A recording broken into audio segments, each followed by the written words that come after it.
Brave we're and not. Twitch, claim first to chat. Before Sammy does, Twitch. Long time something, first time something. It's under the little, like, stream point redeem things. I forget what they're called. Channel points. It's under channel points. I was about to come live, but... just wanted to tell you. Oh my god. No! You stole it! What the heck is the point? Wait, were you talking to Raven Boomstick? Yeah! The one who was first to the chat. I was first, technically! I guess so. Alright, we'll go live. Very ridiculous start to the Fucking stream. we'll do it Hello, live. everyone. Bit of, you know... bit of interpersonal drama there. There's a lot of Welcome to fighting in our stream, house. Raven Boomstick. There's a lot of fighting happening right now, yeah. Welcome to stream. This is the big project I have set up for today. So I'm just gonna get some dry brushing going while we see if Twitch is gonna serve an ad or not. Normally they do around this time, but You look great. thanks. I'm also learning how to simulcast to YouTube, so hopefully it's looking good over there, folks. You want to pull up YouTube too? I got one person. Hello, one YouTube person. Welcome to chat. Well, welcome to not chat. Welcome to stream. If you want to chat, it's over on Twitch until I get Welcome to the stream with no chat. until I get moderators for YouTube. Yeah. Slash, you know, grow a spine and deal with YouTube comment section because, like, holy crap, YouTube live stream comments have been rough in my experience. For you? No, just in general. Whenever I go on people's YouTube live streams, there's just a lot of like Facebook comment section type of energy going on. Yeah. You get all types over there.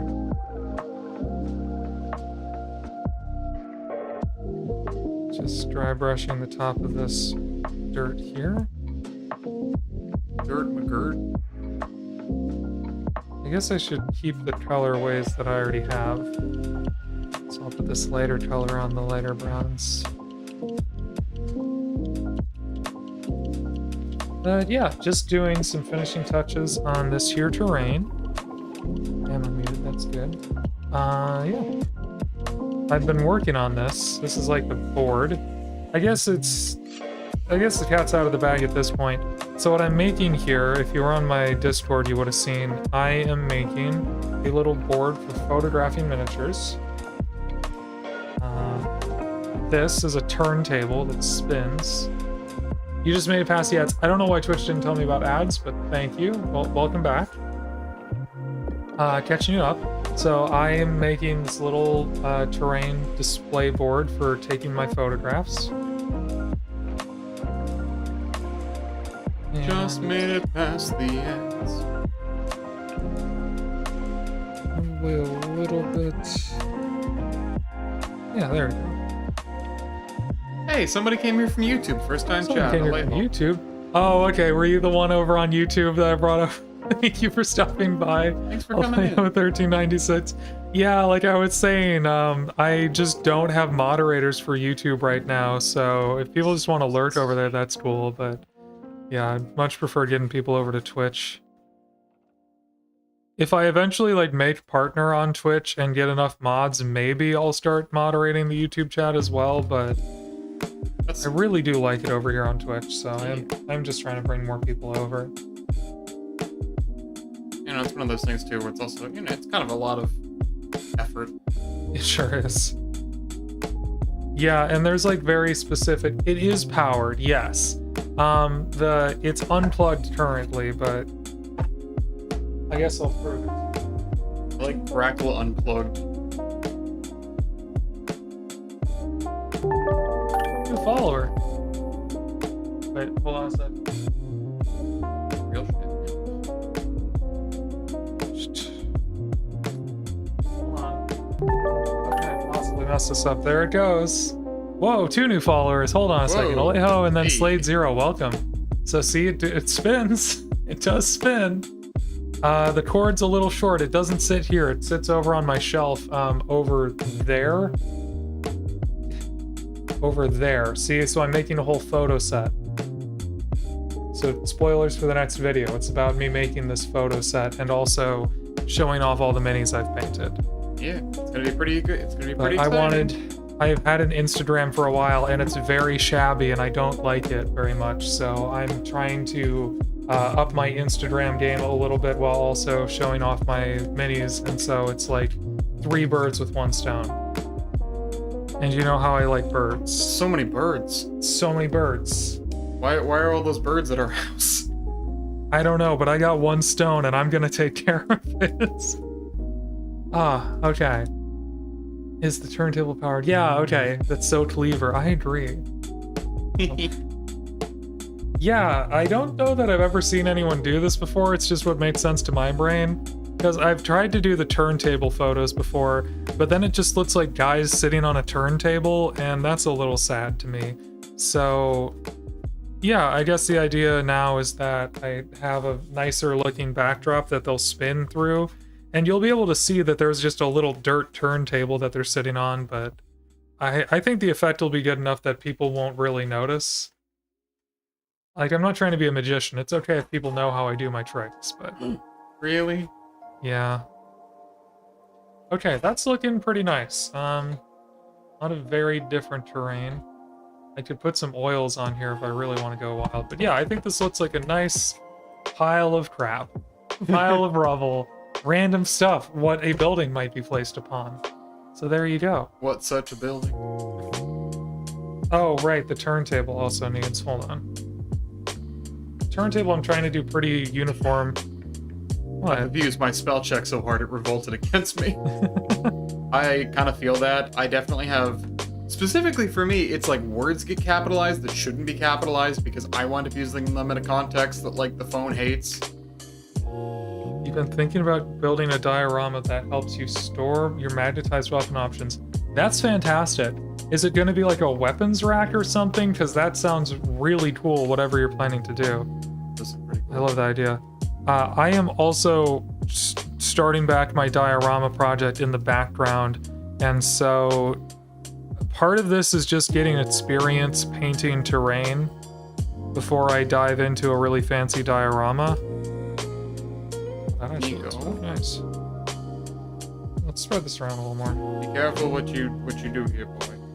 But yeah, I wanted the first time I put paint to palette for a terrain piece to not be on a diorama that I'm potentially going to be turning into a Golden Demon entry. So that's sort of why I'm going wild with the detail here. I mean, not so much with the detail here. I'm just doing very basic, like, ha-cha-cha-cha-cha volumes and stuff over here. But just add visual interest. Like, if I was really going to do this, I'd probably try and get rid of all these hard edges and anyway, make it look less like paint. But that's why I'm going so wild on this. I'm trying to find ways to make this terrain look really great. And this is sort of working so far. It's a ton of work. But picking out this metal is actually, like, pretty awesome. Yeah, I think it looks awesome. That's what I think I'm going to do for the rest of the stream, now that we did the little dry brush interlude. Also, I painted the bottom of this. It looks bad, but I did. Because apparently, hello, this helps it to not warp. Placing a 5-pound weight on it while it dries also helps it to not warp, so... we have a 5-pound weight? I have a giant aluminum tankard that you cannot drink out of. Wait, is it the... I thought we sold the tankard to Terror. No, we did sell the tankard to Terror. It's the Tankardo Engineer. Oh. I use it for paintbrushes. That's pretty good. Made that in an engineering class. Well, my group made it, I got to keep it. Because I asked first. You know I what? was excited about it. Sometimes that's how it is. That's how it is. It do what it do. It be what it be. Oh crap, it is also time for 1 follower equals 1 rice. I almost forgot. 1 rice. I'm so behind on this now. There were so... Y'all wouldn't believe, before I did the YouTube thing, how many streams I would go without even getting a new follower. It was good for a while and then it plateaued, so I almost forgot about 1 follow for 1 rice equals 1 follow. I believe you, or either Grackle. way. So, there's 1 for Alejo. Yay! Yay. And then there's 1 for Slade Zero. You could do like the ultimate test of skill and you could etch everyone's name into the rice. Nope. Don't think I could do that. So yeah, another rice for the sushi model kit. There you go. Every individually molded grain of rice Yeah, you know. will eventually be one follower. Yay! So, welcome to Camp Rattle. America's favorite summer camp that never closes. And never opens. I guess we technically never open. We don't do a lot of things that we should We're never open. We never close, but we never open. Now there's a business for you. We never open is kind of nuts. Yeah. It sounds like we never even started. That just reminds. I was thinking on the car ride home or the drive home. Hi, Guardian. Hi, Guardian. One of us. One of us. No, on the car ride home, I was thinking about if I talk, you get money, and I never talk. Like, who's that from? That's what I think you should leave this.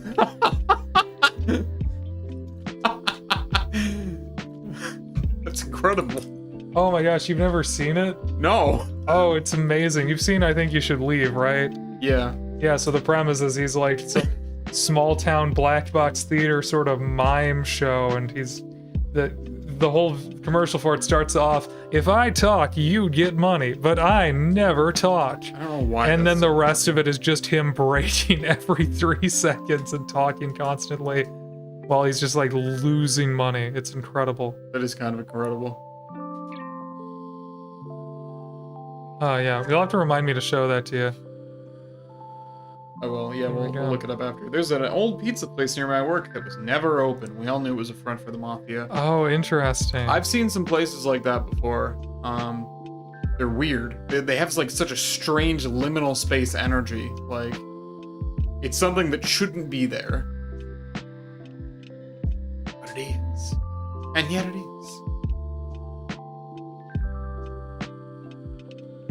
I think I was gonna say something and I don't remember what it was. Oh yeah, well, we never close reminds me of this thing. Did I turn off the screws? There was this sign that was always at hunting camp. The deep lore for me, I guess, is that I used to hunt as a younger person. And now you simply slay. Thanks. Oh, I wish I still hunted.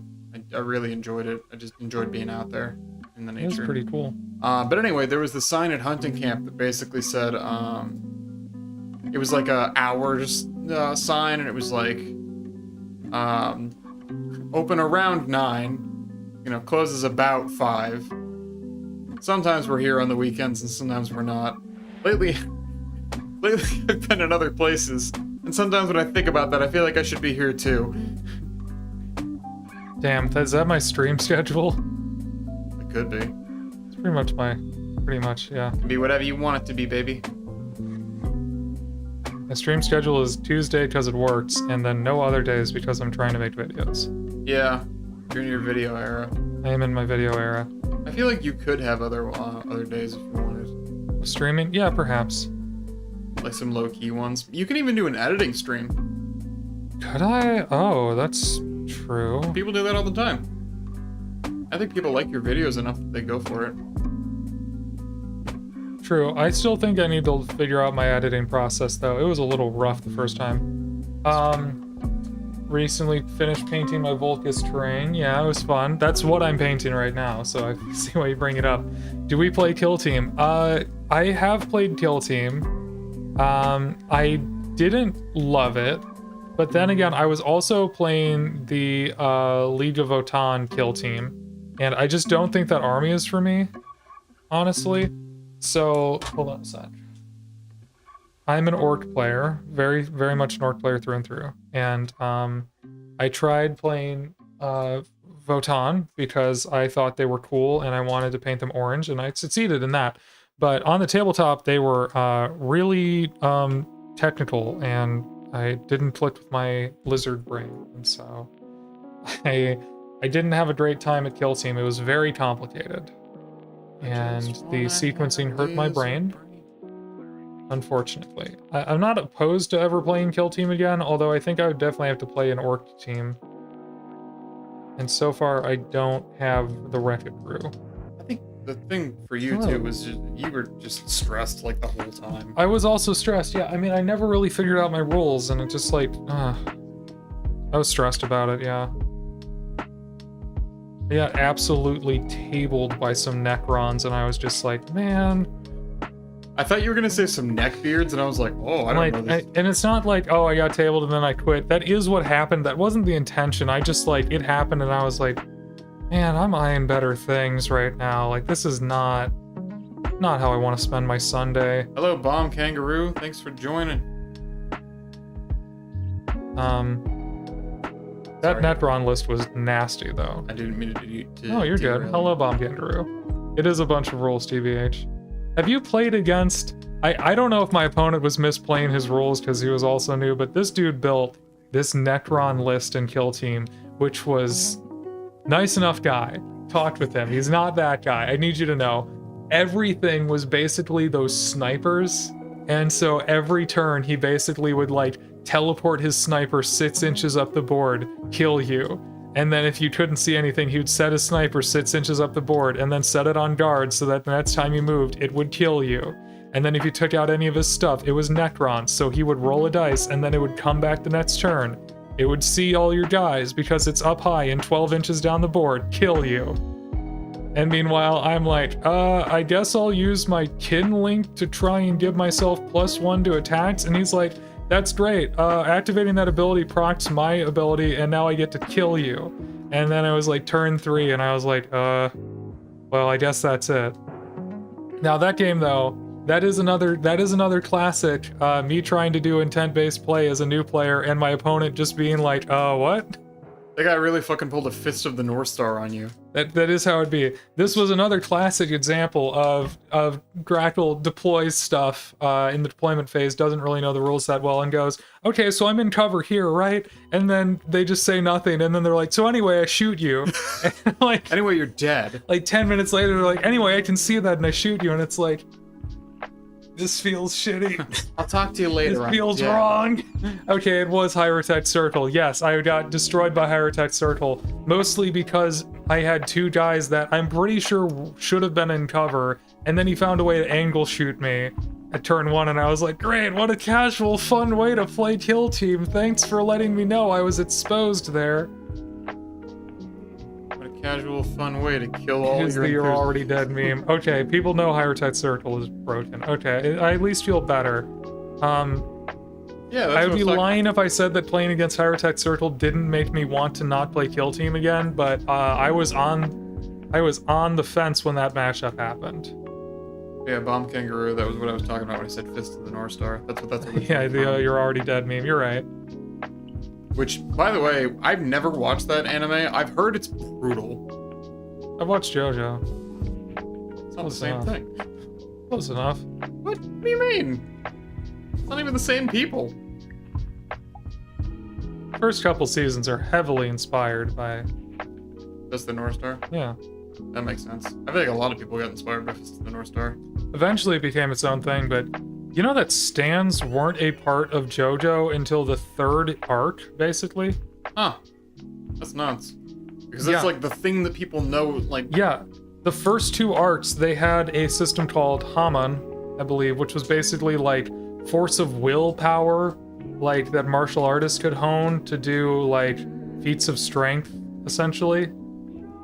So that thing that every anime has. Yes. I like that they decided to distinguish it. They were like, crazy, like, looks crazy, and you're all like, ooh, my aura and my power. Yeah, they called it Hammon. They called it Hammon, I believe, and like... Hammon kiss. So, like, Joseph Joestar was like a master of it, and he's in the 3rd and 4th seasons as an increasingly old man, which is funny. They still keep him around, and he uses it like once in the 3rd series. He's the guy who speaks in English like a lot, right? Yeah, he's the oh my god guy. Oh my god! Yeah, he is the protagonist of the 2nd series. You see him as a young man, and he learns all the Hammon and stuff. And then later, he gets a stand. I can't stand it. And he's like the father, I guess, grandpa? I don't recall. Of the protagonist from that series. I think grandpa. Wasn't Jesus canonically a JoJo? Oh gosh, I don't know. I think that's like an episode. But anyway, JoJo's Bizarre Adventure, good time. I liked it. Anyway. I've never seen it. I've heard Red Crew is basically roll sixes or do nothing. Well, that's a bummer. I will have to check it out before I decide to play it or not. I do really want to buy a couple of those boxes, though, to be honest. What else is happening? Didn't even know it besides the meme, yeah. It's one of those things that, like, you kind of know what it is, but no one you know has watched it type deal. I know the North Star has a fist, but I don't really understand the implication. I, in fact, do not have that fist. Yeah, it's, well, yeah, it's... I feel like there's a lot of anime like that. Like, everyone knows about, like, Dragon Ball and Naruto, but, you know, considerably less people have seen the entire show, you know? A lot of what I know about those anime is from the bumpers that would play on, like, Cartoon Network. Yeah. Like that one sand guy in Naruto. Like, when they had his arc appearing, when they had his arc premiering on Naruto, every week it was like, God damn, that sand guy is still going? He's still here? They're still fighting the sand guy? Like, every week it would be like, oh no, there's the sand guys, they're still fighting him. And I was like, Jesus Christ, this just looks uncomfortable. Because that fight itself, I think, was like 6 episodes or something. It was like 2 months. Don't you guys do anything else? Every time I turned on the TV for Cartoon Network, they were just trying to hype me up about the next 5 minutes of the fight between this guy and the sand guy. I think a lot of Naruto at that point in time was just recapping the episode and then like 5 minutes of content. Yeah. I just started Reborn as a vending machine and now I wanted the dungeon. I really like that one. Yeah, so we have a friend, and he hadn't watched anime really since he was like a younger kid, and he watched, you know, like Dragon Ball and Naruto. And we gave him our Crunchyroll password, and like him and his fiance, they share a profile together because he was like trying to show her anime and stuff. He got super hooked on that anime, so I watched some episodes with him, and it's really good. That's cool. It's very sweet. I like it. There's a lot of like interesting, wholesome isekai that are happening now. Dude, I love isekai. I love slice of life anime. I like that nothing bad happens. You really like I've been killing slimes for 300 years. It makes me feel comfortable. Yeah. Killing slimes for 300 years is like our fun little comfort silly anime.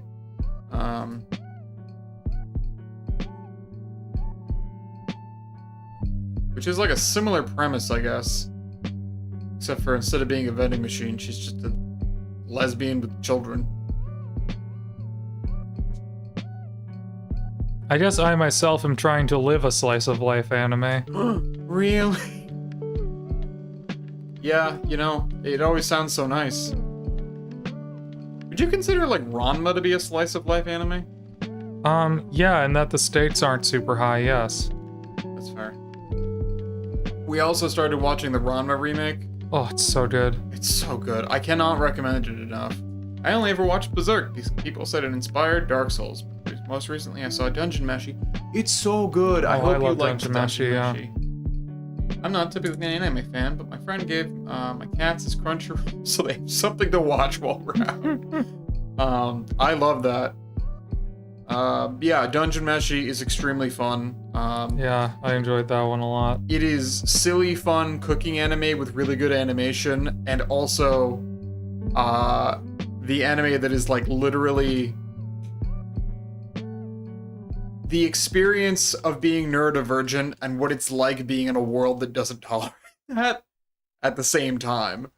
Because the entire party's got something going on neurodivergent-wise, but they all have each other. Campfire cooking in a strange world. We just started that. That one looks really good too. I love an anime that has a good food. I don't know, man. I think that guy's kind of wasting his potential by just serving this one party. He could be so rich. Could be, but I don't know. I think he's just having a nice time. He is. Well, also that wolf is nice.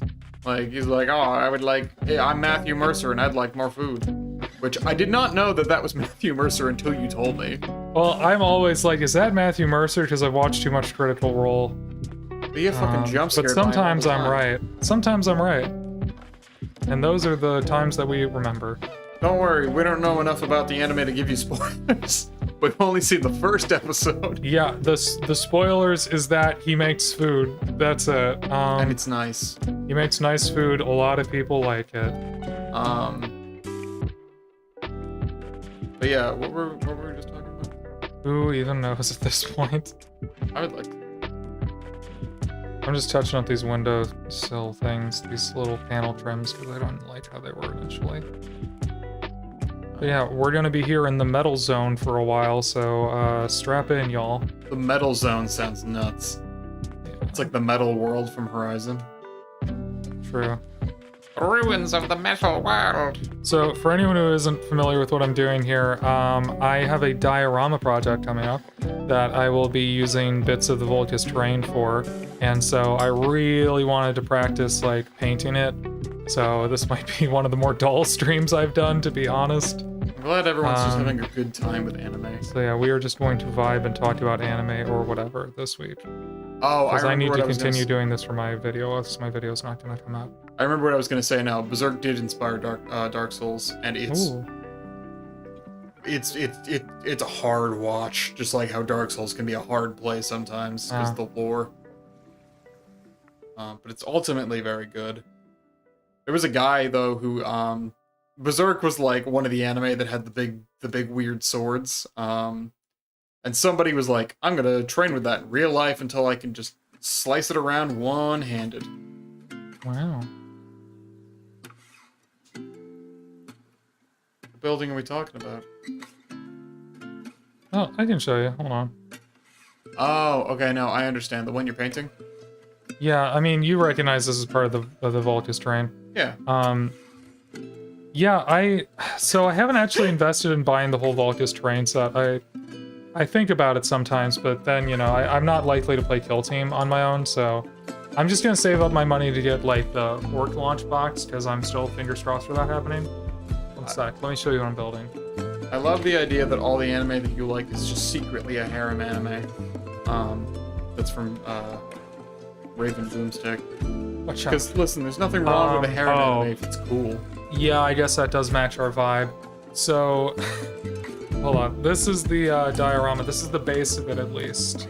What matches our vibes? Oh, the poly thing, yeah. Well, but that was Raven Boomstick saying, my partner told me all the anime I like is a secret anime. Oh, I thought they were saying that about us. Anyway. Well, I do like harem. That's true. So anyway, this is, in progress. There's a lot of different colors going on. I've been filling the gap underneath this, and I didn't do the cleanest job. Excuse me. But yeah, this is what this is the little bit of terrain I'm using here. So this is also Volcus, so I just want to practice painting terrain. And then this is the provisionally prepared diorama. And so that's the diorama project. This is at least the base of it, so you can see where I have to paint a lot of the same stuff. The base is very fun. I might be completely wild and go in and try and paint all the like pipes and stuff underneath here in like coppers and golds and stuff. I think that would be real nice. And gold. Paint yourself something real nice, you know? I'm trying to do a National Lampoon here. Yeah, anyway, trying to do a Cousin Eddie. Trying to do a Cousin Eddie. That's just what comes to mind when I see that. But yeah, anywho, that's sort of the idea there. I don't know, when you said copper and gold, it just reminds me of that Rankin and Bass Rudolph song. Oh yeah, I'm gonna get Wild Guardian. Dude, those judges at Golden Demon are gonna look at it and be like, whoa. Huh. Who the hell painted this? We'll let you in. Damn, son, where'd you find this? That's what they're gonna say when they see my freaking entry. They're gonna look at you and go, Crackle, you live like this? Well, I know I can't do any fancy, like, non-metallic metals right now. I might not even do OSL. We'll have to see. But god damn it, I'm gonna execute the things that I do know how to do real well. And then I'm gonna go to a bunch of workshops to learn some of those other skills. You better shop, you better work. That's my plan. For Adepticon. Yay. And I'm gonna be, my plan for Adepticon is that I'm gonna be sad the whole time. Oh, I'm sorry. What? No, you're fine. Train looks good. Thanks, June Gold. Yeah. This is my practice for Demon next year. For context, I said I was gonna be sad because Grackle just won't be home. I'll be having a nice time here with our son, the True. cat. I'm really, really excited for you to get to go to your first big con. It should be fun. I gotta start prepping you for con stuff then. Oh yay! How do you do that? You know, like con etiquette, Oh, okay. but also just I gotta build you like a. I mean, I'm gonna, I think we could drive to Connecticut. That seems fair. damn, yeah, it's one hell of an assignment. I gotta tell you. How do you know about con etiquette? You know, I mean, maybe you go to different cons. I don't reckon know.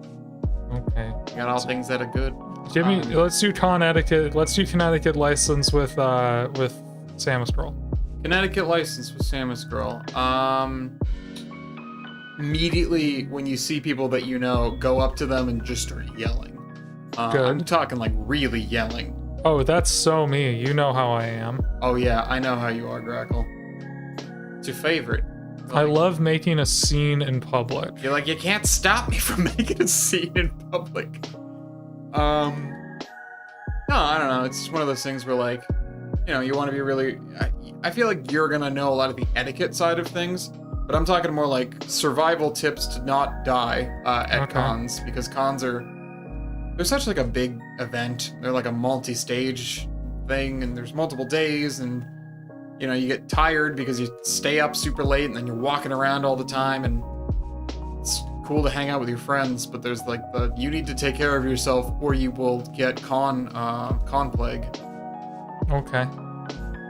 Con plague is basically that thing that happens after convention when you really run down and you get sick.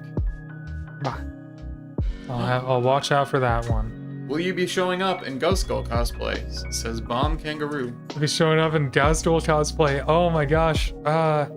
That's a long-term dream of mine, I gotta be honest, to do a big work cosplay, but I'm not working toward it right now, I'll tell you what.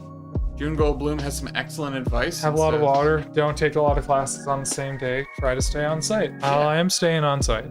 Make sure you bring little snack packs. So I've already got that booked. I'm probably taking 2 classes max. That's sort of my idea, is 2 classes max right now. And Concord then, is the worst. Get your vaccines beforehand. Use Flonase each morning and night, and gargle Listerine. You won't get con crud. Huh. That's a really great tip, actually. Thank you, June Gold. Thank you. Yeah, we're Also, congratulations on your Nova stuff. You got 2 of your entries placed silver, right, in the painting competition? Is this, how does that work with Nova judging again? I mean, obviously a huge accomplishment. Is this a thing where they, like, go through and rank everyone gold, silver, bronze, depending on how well they did? Or is it, like, did you place, like, second in your categories? 1 place bronze, 1 place silver. Awesome. Congratulations. That's really cool. I love the pieces. Heck yeah.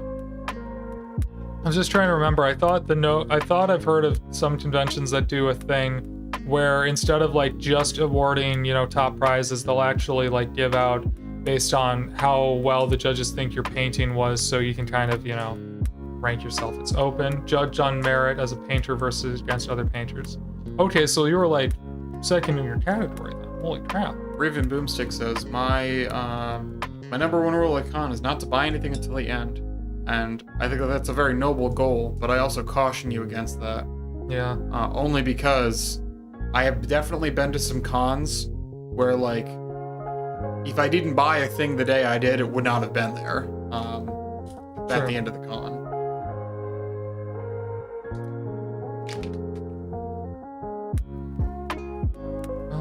So I caution you only for that.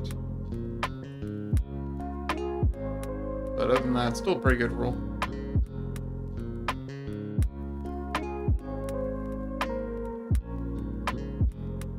It's interesting too it's going to be really interesting to hear all about your experiences, because I've only ever been to like anime and cosplay conventions. I haven't really been to like a tabletop gaming convention, you know?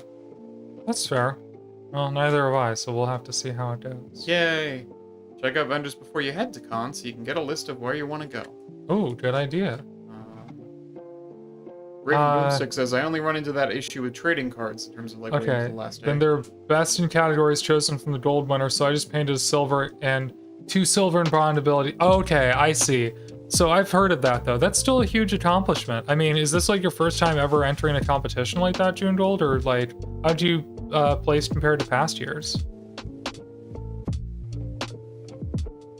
So yeah, Bomb Kangaroo, I do cosplay. I actually am working on a cosplay right now because I am going to a local convention with my other partner. But my favorite one to do is Samus, True. which is funny because it's my username. But I also have a pretty good Lara Croft that I like doing. I've done Bayonetta before. I'd love to be able to do her again, but I think I'd have to build her from scratch. I've done different versions of like Link and stuff too. You should let me paint a prop for you. I would love to. You kind of did that with my Oh yeah, I did. I feel like you did a lot of that one, but yeah, we did it together. we can show that off. It's just right over there. Oh yeah, actually, Can I you will grab show it? that off. Ooh, look at this. Uh-huh.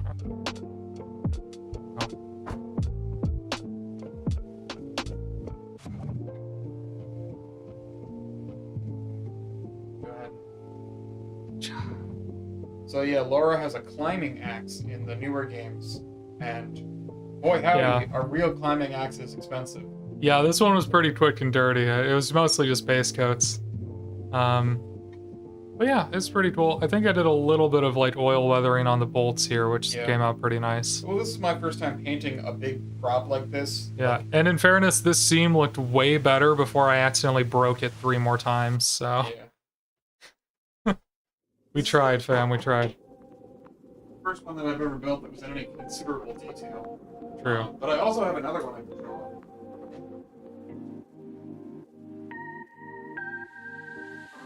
Oh, hey, North Dash. Sure, it's been asked a bunch what terrain is being painted. This is part of the Volkus terrain, the manufacturer munitions thing. Oh, right. This is the painting thing I am. Just put it on the big camera. Like, hold it up in front of my face.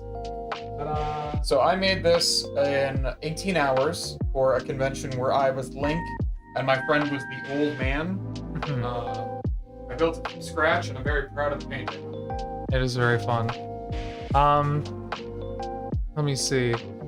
Yeah, but this is part of the Volkus set. I think there was also like a larger terrain set that featured this, but yeah, it's popped up a few times, but this is basically part of that wall. I literally just had this sitting around my bits box because I bought this for a smaller bits of terrain that I'm using on my... Oh, here it is. That's still on the desk. So I bought it to use these smaller bits for a diorama piece, and then now the bigger bits have been sitting around, so I'm using them for photographs is the idea. So this is going to be a backdrop for my miniature photographs. So I've gone through and painted all this metal now. I did some black, I dry brushed.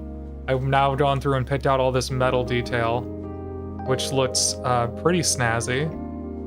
And now I have to do the entire inside, so don't look at that yet. But yeah, I mean, like, holy crap, just the way this thing pops right now, it's wild. And I haven't even gone through and like highlighted the metallics or anything, or you know, done oil washes or any fancy stuff like that. So it's only going to get better. Most likely only do open competitions for the next few years. I'll leave the chances to other comps as a possibility, but I don't see it. That's fair. I mean, you get better feedback that way for sure. Building up my collections. I'm new to the hobby. I'll have to hunt this down on the Vibe alone. Okay, well, if you're doing that, so it's called the Volkus set, VLLKUS.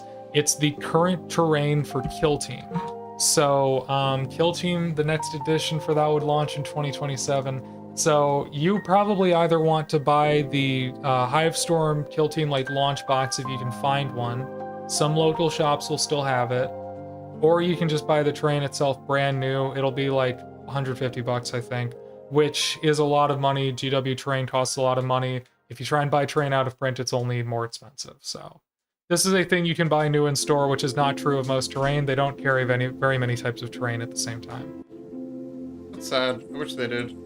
Yeah, not a lot of people buy GW terrain is the problem. because GW terrain is very expensive, and there's a lot of competitors in the space that provide like really high quality terrain for less, and some will even pre-paint it for you before they ship it to you. What does GW stand for? Games Workshop. Gotcha. That is the company that makes Warhammer.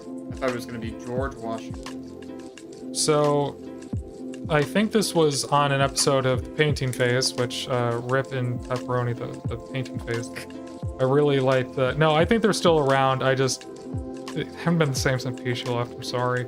No, I'm sorry. I just love you. I found that channel because of Peachy, who I really like as a presenter, and I haven't gotten recommended any more of their videos or really vibed with anything since he's no longer with them, which is a shame because the rest of the crew seemed pretty cool as well. But that aside, like they were talking. They had a podcast and they talked with some ex-GW people who were like in charge of product development. And the thing they sort of explained about the way the Games Workshop prioritizes what products to sell is that they're very focused on the new player and supporting the new player. And so when you come down to something like wet palettes, for example, they don't really sell those because their player base doesn't need that. And there's a lot of competition from, you know, more niche brands that kind of compete for the more bought-in hobbyists. So wet palettes, very expensive paints, you know, like fancy gaming accessories, they don't do a lot of that stuff. And so I think that's probably why they don't do as much terrain. It's because what they sell for terrain is super premium, like Games Workshop branded stuff that is inside the IP of Warhammer.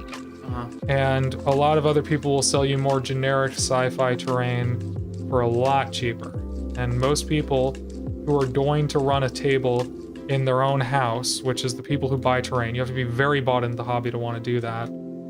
They're going to find a cheap way to do it. They're going to DIY stuff, pretty much. They might buy a little bit of official terrain here and there. You get it with box sets pretty often, but yeah, that's my understanding, basically. Oh, hello, North Dash. Oh, thanks for the follow. Anyway, also Dracula video. Why did I throw a box full of my models? Well, Guardian, the thing is, most of them were barely painted at the time I threw them. So if anything did get broken, I knew I could fix it. I actually fixed it all within like 30 minutes. My Storm Boys exploded. Yeah. But I glued them back together. They're doing better now. I've been painting them on the last couple streams. Y'all haven't even noticed the damage because there ain't any. Thanks for stopping by, Bomb Kangaroo. Thanks for stopping by, Bomb Kangaroo. And go get some sleep. Rest. So the other reason I threw them is I just wanted to know if the case would work or not in that scenario.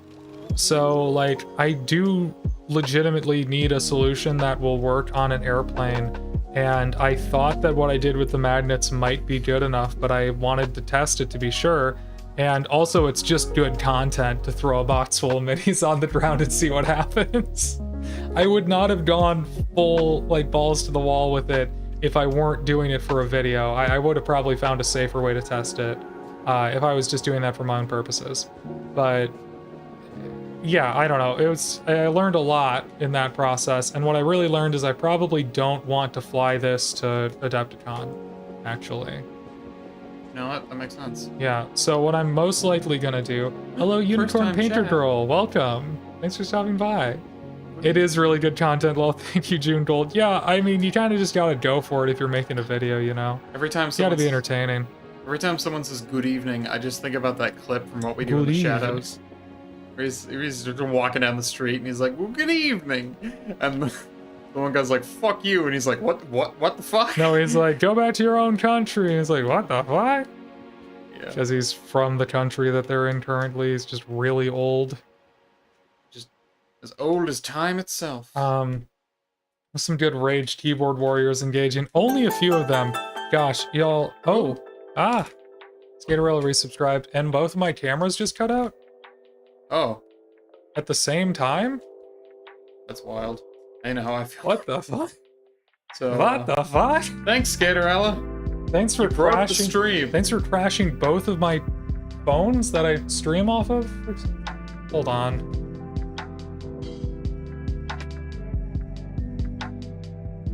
Oh, it just got... It's just like, hey, is this authorized hey, do you trust this computer to do USB debugging? I'm like, yes, please. Is this real? What the hell? Don't do that to me. Skaterella, thank you for the resub. It's good to see you, friend. You did break it, but it's okay. Oh, hello. Who just followed here? Green Danger Noodle. What the hell was I saying? There's too many people right now. Rage keyboard bait stuff. Okay, if y'all want to see some rage bait, you should go over to my TikTok. I kind of like exclusively post shit posts over on TikTok. So I don't really want to plug up my YouTube feed with them. But I just made this shit post that just came to me while I was bored driving to work, called Christian Facts About Space Marines. Well, originally you wanted to do 5, but we couldn't. I could only come up with 3. I've also come up with 2 Christian facts about Blood Angels, so there might be a sequel. But currently so here, I don't want to spoil the video for y'all, but I guess I could pull it up somehow and show it to you. That'll require me actually figuring out how to run this stream properly. I'll run it down for you guys. Here's the 3 facts about Space Marines to prove why they're Christian. Number 1, they worship God, and then show a picture of the Emperor. Number 2, crosses, picture of Black Templars. Number 3, Protestant work ethic, picture of a servitor.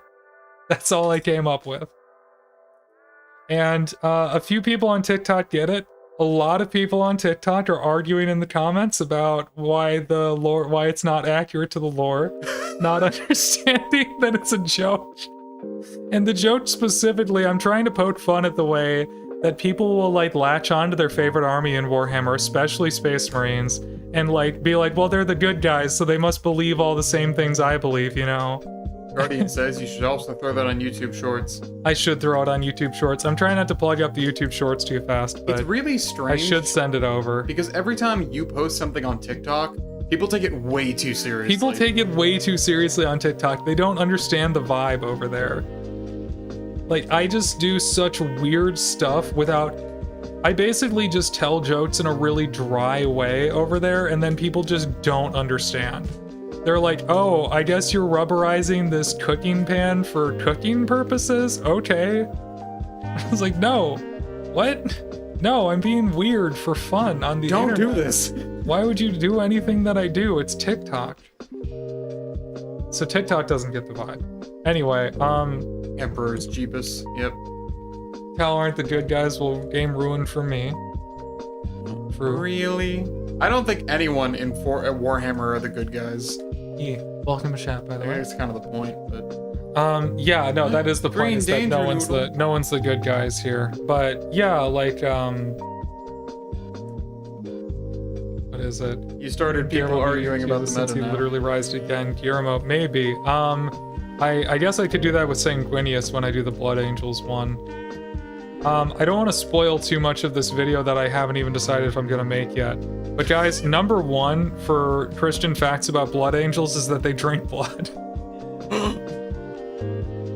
Which is just very true, and I think is kind of a funny comparison. Pretty sick comedian. I think that's just kind of a funny comparison to make, because there's no judgment, it's just true, it's just what they do. Anyway, I don't know. The worry, I guess, is that I'm trouncing into religion stuff. I just think it's kind of... It's really, I'm just trying to capture the thing where people are like, Space Marines wouldn't kick puppies, because I wouldn't. Space Marines wouldn't kill people, because I wouldn't. And it's like, no, man, it's kind of their whole thing. They're not really people anymore. I'm all machine, that man. I just liked having the confused energy of like a youth sermon, you know, with like trying to convince you that Space Marines are on God's side, so it's okay if you play Warhammer, Mom. You're actually Christian. Look, these guys have crosses on them.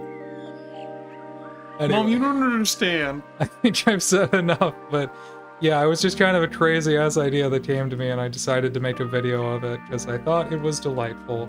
It reminds me so much of those kids that are homeschooled. Yeah, it had a very homeschooled sort of like vibe to it.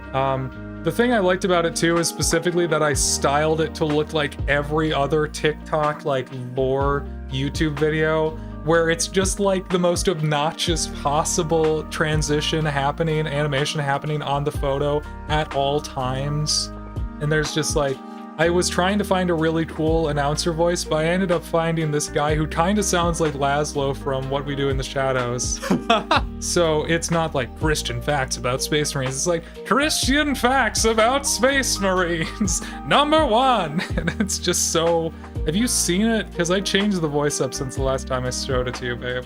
Unicorn Painter Girl. I haven't yet. I need to picked see such all a the funny old voice. Space Marine art. This is true. Yeah, Graco wouldn't let me do the voice for the video because it scared her. It did, and I didn't want myself to do the voice for the video because it scared me. But also this guy, this AI voice from TikTok, sorry to use an AI voice, they're just kind of funny. He was just so freaking funny to me. I was like, yeah, this is the perfect sort of energy I want to bring to this. No one will take me seriously if my guy is talking like this. And then a bunch of people took it seriously anyway. But luckily there was one defender in the comments just being like, it's a joke, relax all the time, and I appreciate that person. I did too. They're doing good work. They're doing the Lord, the Emperor's work.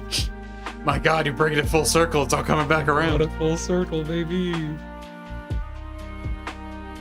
It's what's that fucking Garrison Keeler quote? Be well, do good work. And now I'm contractually obligated to say that we do not support Garrison Keeler on this show. This is true. He had a good quote. Didn't have a lot else going for him, that's for sure. No. Anywho. So that was my latest TikTok escapade. If you want to see more random crap that I just cook up in like 5 minutes, go over to TikTok. If you want to see high effort stuff, go to YouTube. I only have one. I have one video so far, so. Which one was that again? The carrying case one. Oh, yeah. I thought you meant like only one short or something. I also have one short that's like advertising the carrying case video. No, they don't step on puppies for fun. They're my boys. Yeah, I know. No, I'm sure they do. I don't trust anyone in that universe. Like, I feel like if anyone was nice in that universe, they'd already be dead. Pretty much, or they will be soon, like the Tau. Yeah.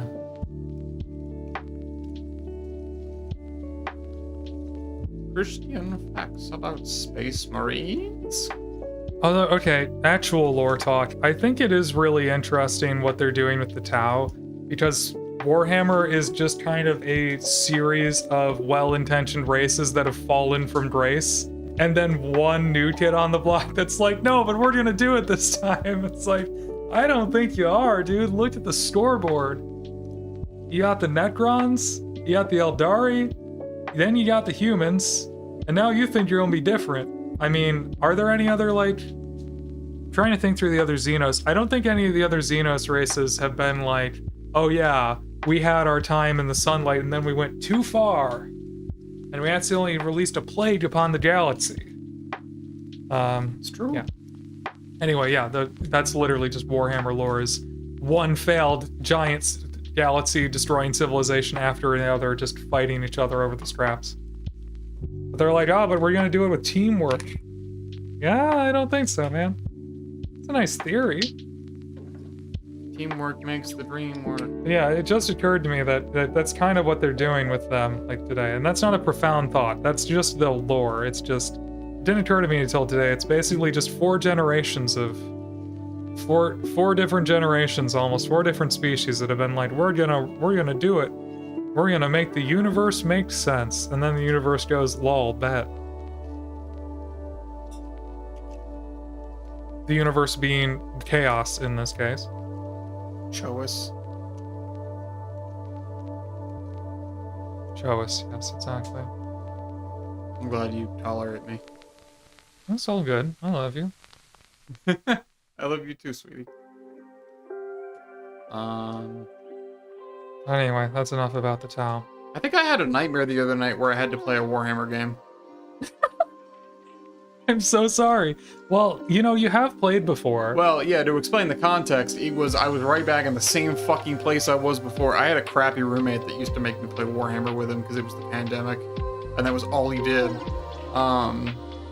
And, like, it wasn't... I didn't know what I was doing, and it wasn't really that fun, but, like, he wanted to do it, so I was like, okay. But I like, that was part of my nightmare, was that. And you have the space soccer mob just wanting a good fight. Yes, who were made to destroy the Necrons, so they're basically a giant bioweapon. Yeah. Who's the soccer mob? The soccer mob, they're the orcs are soccer hooligans, basically. That's the idea, right? So yeah, that's the orcs. Orcs. We're orcs and we And I mean, the use Tyranids orcs. ain't that. The Tyranids are just like another bioweapon, essentially.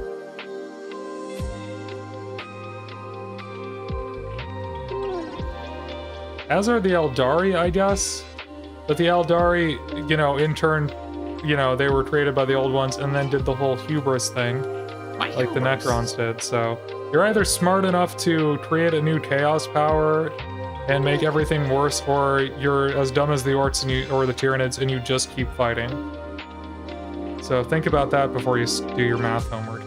Do your homework. If you're like that young, you're watching this, hi, that's weird. Do your homework. If you're that young, well, you could be in college. Like, I try not to, oh, that's true. I try not to, like, curse or nothing on here or the YouTube channel if I can, just because I think it makes it more accessible to people, but not necessarily trying to draw in the younger demographics. No, I think that's one of those things where, like, that's way more trouble than it's worth. Absolutely. You're not a Minecraft YouTuber. Exactly. You hear that, kids? You're more trouble than you're worth. You cost your parents divorce leave. Sorry. That's a real fucked up thing for you to say. Sorry. Sorry. I'm allowed to say that my parents got divorced. It wasn't your fault. I'm just trying to scare them off for their own good.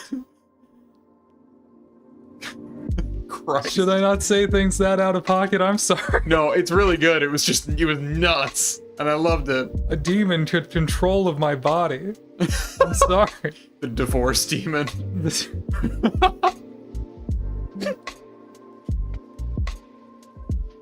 I like the idea of this divorce demon.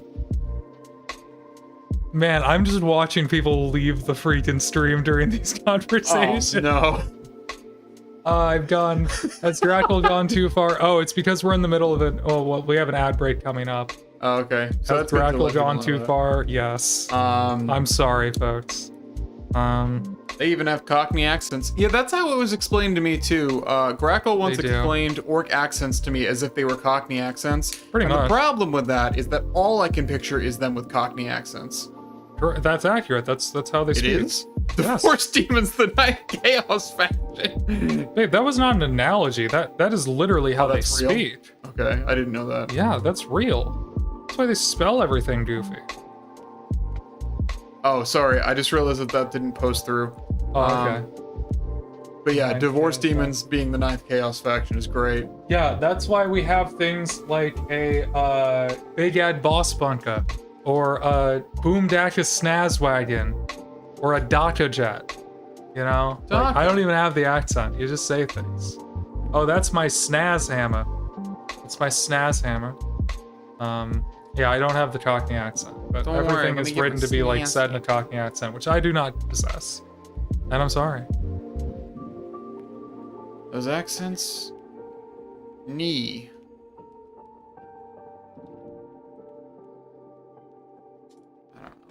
I don't know. Hey, Nico, maybe don't do that. There's a movie called Cockneys vs. Zombies, and it feels like watching an orc zombie movie with human actors. Good stuff. That sounds awesome. Maybe that'll be a fun movie night. That would be a fun movie night. I Nico don't thinks it'd be care. a fun movie night. Sorry, that was not directed at you. He keeps wanting to get on the desk, but stand in front of me and get dangerously close to knocking things over. That's what he does to me. Well, no, he's got a bet on your side. He can eventually settle eventually. Yeah, but I mean, he doesn't always accept the truce there. Like Accept your fate, boy. I put that there as a peace offering. That doesn't mean he takes it.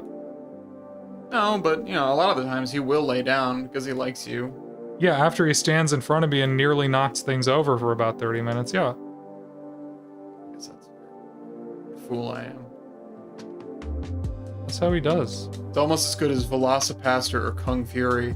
Aw, man. I love Kung Fury. I don't know if we've seen it together though. No, I don't think so. I've never heard of Velocipaster. I have heard of Ow. Velocipaster. Please don't stab me. You But can just jump up here, buddy. You don't have to hurt me. Personally, I've never seen Velocipaster. But I'll lay another one on you in that category of things. We have a movie that we haven't watched yet, and we will at some point, but it's called Carnosaur 2. And I think it's in like the same vein as Velocipaster. Hello, Sora Mia. What? Hopefully I'm pronouncing that correct. New follower. Oh, great. Sorry, they didn't put it in the chat, so I didn't know who that was. All good. Oh crap, does that mean I think I'm missing a few followers on the follower thing. Yeah, you also are, you're in an ad. Oh, I'm in an ad? Well, Yeah. thank you for following during an ad. I'll say hi That's on the what other Unicorn side. Painter Girl says. Oh. Unless they were saying you add to me hyping up Carnosaur 2. No, you ad. It's an ad. I can't help them. You are beyond my help. Okay, so did I do one for North Dash? I don't think so. Alright, when people get back from the ads, it's time for one follow equals one rice. Need a break from the ads? I do. It's unyielding. Need It a is break unyielding. constantly. I don't need them, Twitch. Please let me turn them off. I Need a made break from Josh Gad? $0 from these. It's true, you don't really make any money from that. I've probably made a grand total of 30 cents off of the ads in this stream. No, every penny of that's gone back into the stream. Yeah, already, because the equipment hasn't paid itself off yet. Well, you kind of knew that going in. I did. That's Oh, fine. ouch, buddy. Hey, buddy. You okay? You hit the microphone pretty good.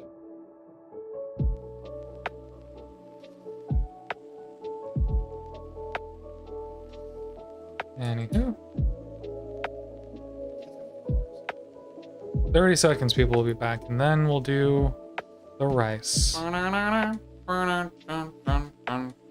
like the amount of time you get for Final Jeopardy. True. I'm writing a Jeopardy for work. Cool.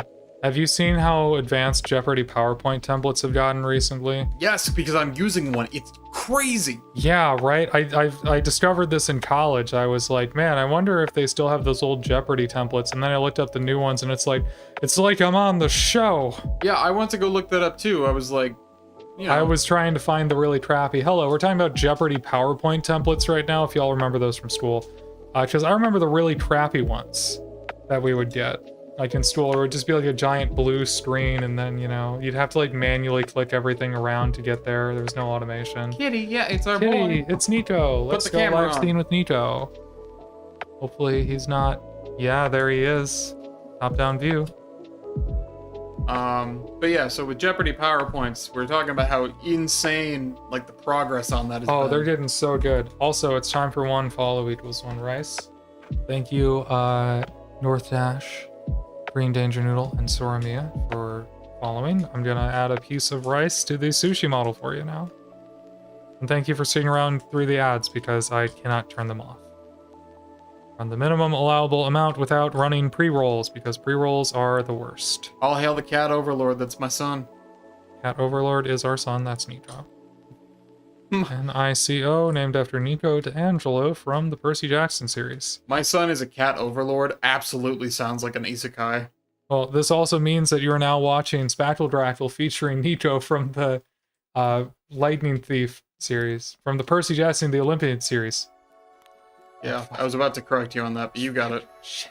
You're now watching Spackle Drackle live with Nico, named after Nico D'Angelo from the Percy Jackson the Olympian series. Put that on your cover, Nintendo. Oh god. I got Turbo, so No no, ads. and Well, glad you were with us for that. yeah, I am. Yeah, we like Percy Jackson a lot in this house. True. He's a black cat, it works, Yeah. I like Rick Riordan. I've always wanted to meet him. I think that'd be cool. Mm-hmm. He's somebody that also is a teacher, but in addition to that, he's just a dude. So completely unrelated to that, I was curious, if you did play a faction in Warhammer, babe, what would it be? That's a great question. Or if you just wanted a couple of some, you know, not for like any specific purpose, but I love women, so Sisters of Battle. this is fair. Seen women before. Gang, this is tough because I already collect a horde army, so like it's gonna be hard to get our Sisters of Battle. Listen, those sisters are gonna be in battle, I'll tell you that. Yeah. They're gonna be out of battle. They're gonna be in They're also really expensive, and I already play a really expensive army. Yeah, we had that too, by the way. We only got like Jeopardy PowerPoint in the very last years of me being at school. Because yeah, Unicorn Painter Girl, you and I are the same. Did you ever have overhead like overlays for Jeopardy? Oh, I don't think we ever did those. My school was pretty fast on the tech adoption, honestly. Yeah. Ours kind of was, but the rollout of it was really uneven, and they didn't really offer any training for any of the teachers. So there would definitely be tech in a room that people just wouldn't know how to use. True. And it's not that that's like a bad thing, but it's just not. It's not what you want. Yeah, I think by the time I got to high school, like they literally had smart boards in every room, and all the teachers for the first year, and all the teachers were like, I guess we're gonna have to learn how to use these or something. And then they did. And Yeah. some of them just used them as a glorified overhead projector. Some of them really got into it. It was cool. Yeah, I'm pretty sure that everyone that I had as a teacher that knew that. 80s and 90s. So yeah, definitely blackboard style. Oh yeah, for sure. When was Jeopardy invented? I think the 80s. By Merv Griffin Enterprises. Okay, so for anyone who doesn't know the cultural reference then, so Jeopardy is a TV game show. No. So PowerPoint Jeopardy is specifically, you could get these templates online that would allow you to play Jeopardy using PowerPoint, and initially they were really crude. They would just like have a layout of boxes, then you'd click on the box and it would like reveal a question, then you'd have to click on a back arrow to go back to the board, and then you'd have to like manually mark out the options you picked and like manually keep score. Now you download one of these templates and like you open up the PowerPoint and it like plays an intro video from Jeopardy, and then it introduces all 6 categories cinematically for you. And then all you have to do is click on the category. And then you click on the category and it like freaking does a little animation, and then like Takes you right to the question. it's you right to the question. Also talking about Prezi, I was part of a school that made you do Prezi. Oh god, Prezi, the motion sickness simulator, god. Yeah, not everyone should be able to do Prezi. That's Not all everyone, you power. need to get a license to use Prezi. You don't need a license. You should need a driver's license in order to use Prezi. Yeah, so Prezi, for those who aren't familiar with the cultural reference, is basically this like presentation software that might still be popular. I think it had its moment and it's kind of over. So the thing that Prezi was really good for was it could Now do, everyone's using Canva. because they all use Canva. So what Prezi came out to do is that you could basically just lay out all your stuff all over this giant board, and then you'd set up animations so it would like go, it'd be like, it would like zoom in on this, and then it would be like, then it would show your text and it would be like, this is terrain, and then it would do like a 360 and flip and show this paint, and then be like, paint is pretty cool, I like to eat it, and then it would like zoom out and in a few times and then like go over here, and yeah. So it did like infinite zoom, it had really fancy animations, and high school students would always go way over the top with it, and so you'd get like, it'd feel like you were on a roller coaster watching those things, and not in a good way. It's a roller coaster of emotions. When done well, it was like a cool, ooh, this looks fancy. Look at this infinite zoom thing that's going on. And then when it was done poorly, it was like, please get me off the ride. Phenomenal cosmic power, infinite zoom. Now, I was also of the perfect age to be like using PowerPoint in like early middle school. I was using PowerPoint by like 4th grade, which is funny because our cultural context for, okay, I keep saying cultural context, I gotta ban that word from my vocabulary. So our touch point for what PowerPoint was supposed to be is we had this program called Storybook Weaver, which was basically just like this, almost like a flash game where you could just put clip art together and like write these stories. But what we all used it for was just putting as many explosions on the screen as possible. Oh my god. Or you would just like, the most story you would tell would be like, oh, you know, George is on the farm with all his animals, and then everything blew up, and then you throw 1,000 explosions on the screen until it looked like a zoomed in, until it looked like a pizza under a microscope. It's incredible. Okay, like pizza under a microscope. That's what it would look like. So anyway, that's how we started using PowerPoint as soon as they gave it to us. So we would just do as many animations as possible. The teachers had to put a limit on how many animations you could put on a slide. You just immediately used it for evil. They were like, hey, you can't just put your entire essay onto the screen and then read it. And then one time, one of the people in my class, he put together a PowerPoint presentation where he wrote probably about 500 words per slide. It was probably more like 250. It felt like 500. I was a kid. He probably put like 300 words per slide. It was literally like looking at a freaking newspaper. The entire slide would be full of words, and he was just turned around, facing the board, reading it word for word as it typed out, one letter at a time, with a typewriter sound effect for every single letter. So, and he'd be like, my book report was on, I don't know. The Civil War. The Civil War. Just, and I think eventually our teacher had to stop him and make him go all the way to the end of the slides, and then he like ran out of time. But it was like, oh my god, dude. And there was a limit on how many animations you could have after that. But seriously, his PowerPoint probably would have taken 20 minutes to go through, and it was just 20 minutes of God, speaking of the Civil War, we had to do a presentation. Also, I see you, Unicorn Painter Girl. Sometimes Hello, I wish I Unicorn still Painter had. Girl. I still wish I had overlays when I teach, because they're honestly way easier to use sometimes. Fair. But God, it was like in 11th grade or something. And I was in honors English, which was not very hard to get into at my school. And I remember we had this thing. So why would you like to be in honors English? I speak good. I did it. I done did the words. And we were doing this thing where it was going to be like the next couple of months, we were going to be reading a book with our group that we kind of like got to pick, and then we got to pick the book from like a list. And you know, at the end of it, we'd make like a presentation and we teach the class all about the book. And I'll never forgive Mrs. Hydorn, because she looked at me, because all of my friends in that class were girls. And this was before I was like out at all. And so she looks at me and she's like, oh, hold on, let me put you in the all-boy group. Like, you don't want to read Gone with the Wind, do you? And I was like, I don't want to read Gone with the Wind, but I also don't want to read this book about a Civil War battle.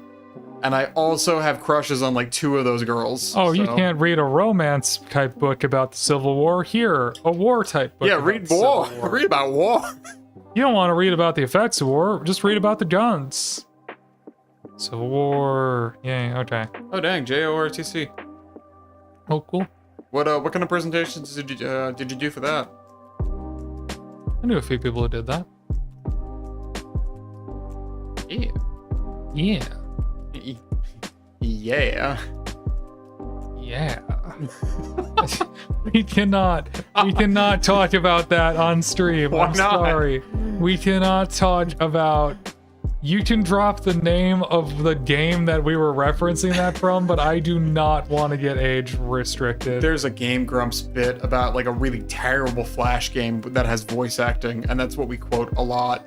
You can tell them what the name of the game is. We just don't want to. I don't want to. I want them to try to find it. Okay. Thank you, Sawtooth Tenor. Okay. This read about war, this not the collapse that could better itself.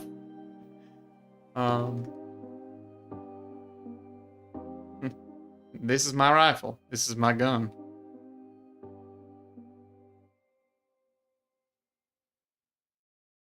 Now you'd think that one of these would be fighting and the other would be for fun, but actually they're both for fighting. Welcome to a presentation about responsible gun ownership. What team are you rooting for? The Slapper.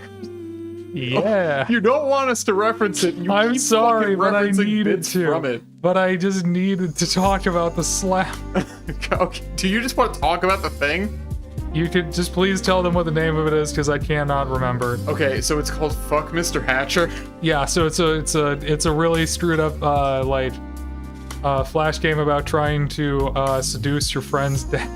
And the Game Drums played it, and it is one of my favorite Game Drums videos because it's hilarious. Well, because the thing about it's written as a comedy. It's written as a comedy. It's very poorly written and animated and voice acted. And the other thing about it too is that the guy that you're playing as, he's like in college and he wants to get with his best friend's dad. His name is Dan.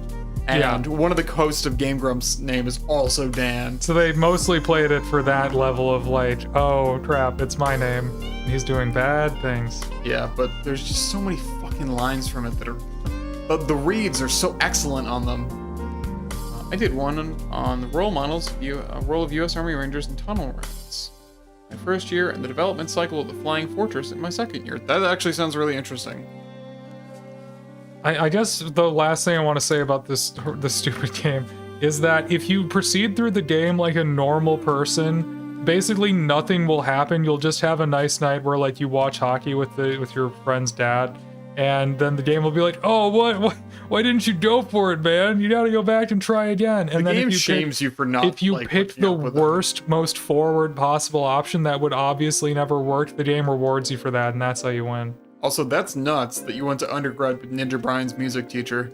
Oh, that is cool. I respect the crap out of that guy because, like, he was a doctor doing, like, real hard science, and then he was just like, what if instead I flip people off on the internet and I was a ninja? It does sound like a pretty doctor thing to do, you know? It's what I always wanted if I ever got a doctorate. Imagine painting a multicolored unicorn in fatigues. Yeah, no, I also think that that's pretty cool. That is pretty cool. Everyone's got cool stuff to contribute. Welcome to Spackle. Welcome to Spackle, Crackle. Where everyone has cool stuff to contribute. And the cool stuff is? My part of it. My ambition is to be one of those people where they're like, wow, you had a professional degree and then you decided to do this? Fitting. Did it for family history until I came out. Was always trying to be manly. Yeah. Yeah. That is also the same logic that almost made me become a firefighter, which is, I don't think, lore that even you know about. I did not know about that lore. That'd be kind of hot, though. I love you. But it would have been a scrangly little 18-year-old with a giant backpack. Well, you also would have been an EMT, most likely. Yeah, well, maybe not. You kind of have to be an EMT to become a firefighter these days. Not if you're a volunteer firefighter. Ah, okay. Well, then you would have been, then you would have just been volunteering and it wouldn't have really been your... My family has a very long history of firefighting, which is really interesting. Okay. Not to, like... Take over. Give us away too much, but, like... Give us away now. My great-grandfather, Pa Leon, he actually founded one of the fire departments in the town my family's originally from after, like, a huge fire that destroyed most of the town. So since then, like, every male in a generation of my family has been a firefighter. And thank God I have a cousin who was just so about it, and he's a career firefighter now. Because otherwise, I would have been way more pressured to become a firefighter, and I didn't want to do that. I had to kind of deconstruct effort and figure out what was the mask and what was me. Damn, that's relatable. Yeah, trying to put up that front to your egg cracks is nuts. I used to have sideburns. It was such a bad choice. The sideburns really were the thing that ruined that look, I gotta say. I gotta tell you. I'm sorry. It's okay. You didn't know. I didn't know. Yeah. Y'all, can we... This looks so freaking good. Like, oh my god. Look how shiny it is. It's also weird, too, like, when you come out to figure out, you know... Yeah, like, what stuff did I actually like doing, and what did I like about it? Right. Because, like, for me, you know, I liked hunting, not just because, you know, it was the thing to do in my family, but because I genuinely really like being out in nature. And I also, you know, really like hiking and camping and all that fun stuff. So that was kind of more what I chose to focus on, you know, after coming out. I can't really think of like a lot of other like stereotypically like manly things that I did. Mostly because my parents were like, she's already got autism. We don't have to have any other expectations of her. Damn. Slash, my parents were constantly arguing with me. I had a goatee and wore reflective glasses. That sounds incredible. As a look, that sounds awesome. It's just not the look for you. I've always wanted to know what Nico would look like with a goatee. He's a cat, babe. I know he's a cat, but like... He has what if? facial hair. He has a goatee. He just also has all the other hair. Okay, but like, I'm imagining like a Rusty Venture goatee on him. Okay, would the goatee involve the rest of his face being naked, or just that one part of his face being longer? Okay, now I'm imagining what if we just shaved his whole freaking head and he had a goatee? You've said a similar bit with like the monk hair before. That was different. In my head, I was now? imagining him with just the part on his chin being longer. We also had this idea once. You had when I this say idea. we, I mean I had this idea. Don't put that evil on me, Ricky Bobby. We had this idea once that Nico could he could like join a monastery and he'd be Brother Nico. And you know the whole bit was that like how would he have his monk haircut, you know? Didn't you only come up with that because you were telling me about Brother Nier Automata, and then you're like, what about Brother Nico, though? I think I did, yeah. That sounds about right. Sphinx cat with just a goatee is pretty wild. Yeah, that does. Oh, that would go hard, actually. Can you imagine? Holy shit. It sounds like it's a cat from the Star Trek universe where everyone with a goatee is evil. Nico, I know what we're gonna do today. Not really. Does he care? He's already kind of bald, He's so asleep. it works. He's asleep about it. He doesn't care. What is this music, by the way? This is Chill Hop. Would he have a little bald head? I just play stuff off the creator catalog and Chill Hop. Yeah, so the idea behind Brother Nico was a couple of ideas. One was we would shave everything except that like ring of hair that monks stereotypically have. But the other idea was that if we just shaved the ring and left everything else alone. So it's like a reverse like haircut. And then the other idea was that Brother Nico would just be regular Nico in like a robe with a human bald cap with that haircut on it. I like the idea. Brother!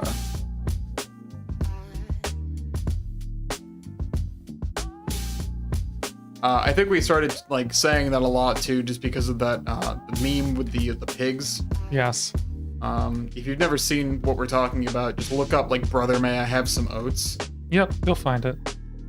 I think the original. Oh gosh, I can't remember the name of the original person. The original channel that made it. Yeah, our favorite version is like with these low poly PS1 models of pigs, but I think originally it was like a classical painting or something. I have a weird favorite genre of media, and it's like people making up stories to classic paintings. Would fit for old Trek, like one of those creatures that was literally just a fuzzy dog with a unicorn horn on its head. They also wanted to use guinea pigs as tribbles. That makes sense. It also feels like they would be equally hard to control. That's crazy. It's crazy. I'm from Delaware, Massachusetts. Damn. I tell this story Good for you, babe. every stream, but you got new people in here, so we got to tell it again. Yeah. Occasionally, I will leave and I'll go somewhere, like either on a trip or at a conference or whatever, and Grackle will then text me things while I'm gone, really with no like lead up or context. Oh to yeah, it. it'll just be right off the dome, dude. Like Right off the Chrome Dome. right off the Chrome Dome. And the thing about that is,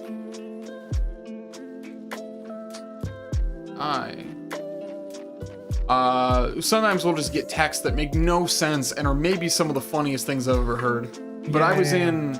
I was in the state of Delaware for something, and Grackle didn't come with me, but she texted me at like 11 o'clock at night, and she just said, I just imagine this meme format where like when somebody says where they're from, this lady with like a, what was it, like a California accent? Yeah, like a Valley Girl like accent. a Valley Girl accent just looks at them and goes, "Oh, really? You're from blank? Well, I'm from Delaware, Massachusetts." That's crazy. I'm from Delaware, Massachusetts. With all the confidence in the world that that's a real place. Yeah. Recently read Ring World. One of the main species is cat dudes with weird, fleshy, bat-like ears. That sounds pretty dope, actually. I mean, they would. Guinea pigs are as close as you can get. They're born with eyes open and teeth and can get pregnant within a few days. Yeah, it is nuts to me how far we are behind the rest of the animal kingdom in terms of, like, functionality after being born. True. Because, I don't know, it takes like a year for kids to be able to walk and not have a spot on their head that's an immediate, like, self-destruct button. But horses can run in an hour. And guinea pigs can just straight up have more kids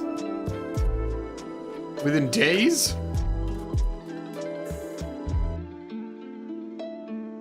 It's crazy. It's the world we live in. Delaware, Massachusetts. Indeed. Although it was interesting, I heard once that one of the reasons why we feel like we're so underdeveloped when we're born is because if we were physically, it's like a human physical limitation that if people were pregnant longer, that they would basically die. Like childbirth would just immediately kill your parent. Horses' lungs bleed from overexertion. It's so screwed up, dude. That is kind of insane. I guess ours do too. Oh, God, really? God. Well, Terrible. I mean, if there's like environmental stress and hazard, like the fucking Olympics that you were showing me. Oh, yeah, I mean, from like abrasion, sure. Yeah. I don't know, maybe your lungs can, like, if you really mess up, maybe your lungs can bleed in themselves. I've never had, well, have I had it happen? Have you had your lungs bleed? No, I think it's mostly been esophageal blood. Have my lungs ever bled? I don't know. I'm not your mom. It's just a funny thing for you to ponder. Ponderance. Having a huge meat computer in our stalls, it's true. It is kind of nuts. Alright, that little fan is ready. That needs some oil for sure. Okay, so now I've got all these wires and crap that need to be certain colors. Also, this Mechanicus logo needs to be some sort of color. Small rodent can live independent of mom and dad within days. Humans, meat blobs, until they can walk for then several years of having to keep from hurting oneself. Yeah, it's crazy. Why would you do that to yourself? All that intelligence comes at a big cost. Yeah. I heard once too that, like, I don't know if this is true, but our bodies are perfectly proportionally sized to work with the size of heart that we have. So, like, if we had a bigger brain and, like, a bigger head, our, like, hearts would actually have to also grow because they wouldn't have enough, like, blood to be able to pump. That makes sense. I mean, it sounds true, but it's one of those things where, like, I don't remember where I heard it, so I don't want to be like, did you know? Did you know that Grackle's from Delaware, Massachusetts? Mm-hmm. Did you know Grackle? Did you know? Gay. Did you know Gay is my favorite YouTube channel? It's just, you know, they ask you if you knew someone was gay. It's kind of fucked up that they would do that. Thanks, babe. It's kind of real weird and fucked up.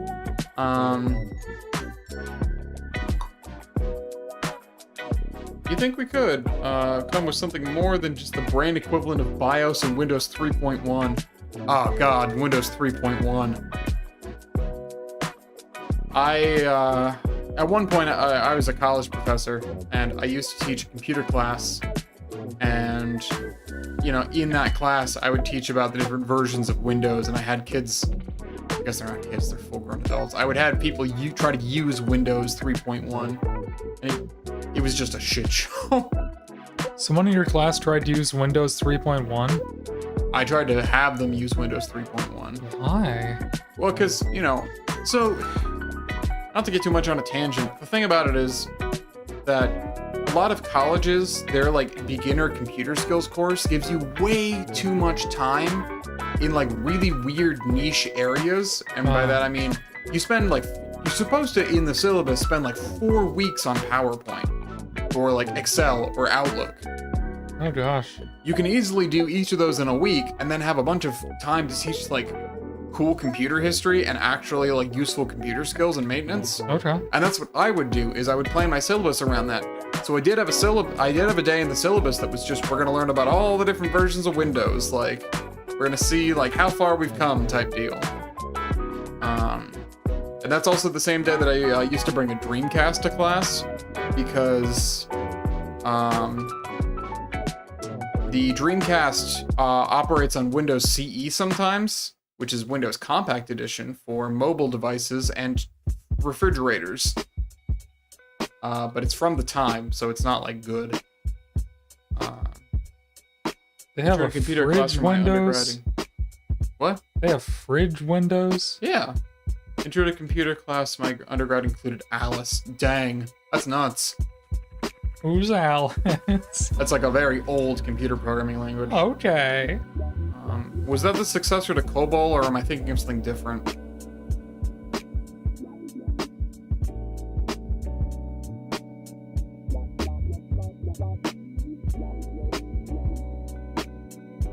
I did teach about the history of computing too, so we got to talk about Rear Admiral Grace Hopper and Ada Lovelace. It was pretty cool. Heck yeah. Got an admiral coming in from the rear. Gang, I need to figure out what color to paint all these wires. I thought that was an exasperated sigh, and you were gonna be like, gang, I need to know what to do with her. I have no idea. I retained nothing. Music major. Oh, that's awesome. Did you specialize in an instrument, or were you more like music education? I would think that teaching how to do stuff in old programming languages can still be useful, because there's still some places using really old technology. Our ICBM silos still use tape memory. The most common OS for registers and businesses is Windows 7, which is really funny. And yeah, you know, knowing how to maintain a lot of those much older systems is still really important. My dad actually, when he first started learning how to code, learned how to code like using dot matrix paper. Oh yeah. So like he coded basically by punching out holes in the page. Yeah, punch cards, dude. Which is still pretty crazy. Pretty crazy, and say it with me now. Music ed vocal. I teach chorus and gen music. That's awesome. I have played the violin for like 22 years. Ooh. Hi, I'm Jen. Jen Music. Nice to meet you. I'm Genevieve Music. What's Jen Music? Oh, Taylor Swift, you know, Beyonce. Just whatever I have on the car. Sort of Jen Music, you know? I like this idea for Jen Music. I'm realizing that's my mom's name. This is not the Jen I'm trying to encapsulate. My mom's Jenny. Jen is like... Jenny from the block? Jen's a vibe, you know? Really what my mom Wasn't there this is. period of time where you used to get mad at me because every time someone was named Jenny and you like talk to me about them, I used to say, from the block? Possibly. Yeah, I think you just overdid the bit, babe. That might be it. Ooh. I think it's that you don't appreciate genius. Ooh, copper. Ooh. I like how it looks, y'all. More copper. More copper for the copper gods. CVS ran something that has to be older than I. That's nuts. You have any idea what it would have been? Because I'm curious now. Yeah, it's really interesting that, like, this is really the first, and again, I hate to go off on tangents, but also I kind of love it. This is the first Windows operating system that they're just telling you to just get get a different computer if you can't run this. And I think that that's notable because they still do end-of-life updates for like Windows 7 and Windows Vista for businesses. music stuff sometimes. American education system and such. Yeah, unfortunately. It's why I taught college instead of high school, even though I was qualified to teach high school, because I had some experiences with the state standards for the state we're in, and I didn't like them. I work at an auto parts store chain. The system behind it has a GUI that looks like it's from the 80s. I love that. There are some 80s cars with like touchscreen computers that have some really funky looking GUIs, and I adore them.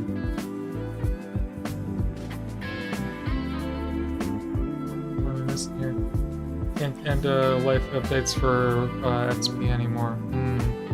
Yeah, it's unfortunate. I absolutely will be getting end-of-life updates for Windows 10 because I don't like Windows 11. I'm currently using Windows 11. It's whatever. You can pry Windows 10 from my cold, dead hands. And I'm going to keep up to date with security patches so my stream doesn't get hijacked. Yeah, and that's fair. But, you know, if you do EOL, that still keeps you up with security patches. Yeah, well, alright, too late. It's true, it's too late. State standards for teaching seems to be... You did graduate... Did you graduate high school? I thought that originally you'd wrote, did you do graduate school? And I was like, those are some pretty high standards. Yeah, it is crazy the variance of standards between states because some of them require a state-specific certification and a full master's degree specifically in education for your chosen field. And then, yeah, some are just like, I don't know. Do you have a high school diploma? Do you like kids? Did you complete grad school? Yeah, I graduated school. Next question, easy. Next question, nerd. Okay, locked there. Service call. Concerns me as a teacher. But you know, it is what it is. I can't really do much about that. I need a wire color, y'all. I need a wire color. Red. Red? Yeah. Not gonna draw too much attention. Well, it's a simple classic wire color. Well, what about like a blue? Blue tribute. Let's say, don't ask me for wire color advice if you're not ready for the answer. Give me a wire color, not that one. God. Give me a wire color with nothing. What kind of woman do you think I am? I actually applied. Red. It was all good until I went in for the interview, and while I work in a very rural state. That sucks, and I'm very sorry about that, because I 100% feel that. I student taught in a very rural area for a hot minute, and it was only a hot minute because, boy, did the school board have some problems with me. Not because I was bad at my job, on the contrary, I got students who were on trial for felony to actually turn in their assignments. Wow. But, you know. My home state required a portfolio and a case study in order to become certified. Yeah, that's... lo and behold, they got rid of the requirement after I graduated and couldn't complete it because of the vid. Yeah, some states do that. I remember, though, having to get an extension on my case study. Red, green, blue. Red, green, blue. Sorry. Okay, red, green, blue. Yeah, let's start with blue. I think the copper's looking nice. Get him, copper. Yeah. Get him, boy. I don't know what color to make the little servo stall enclosures, though. Yes, boys. You got it, boss.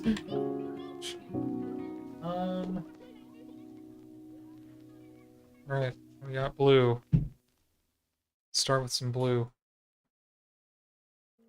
Blue. Thanks for chatting up the chat, dude. Before I moved out here to take care of my mom, managed a repair shop. Can't get a job doing anything like that out here for similar reasons. Oh man. I'm sorry, that's really rough. Are you able to do like online, like an online service for repairs or anything? I don't know if you were talking about like cars or like some electronics or whatever. I used to do video game repair and computer repair, and I was mostly online based.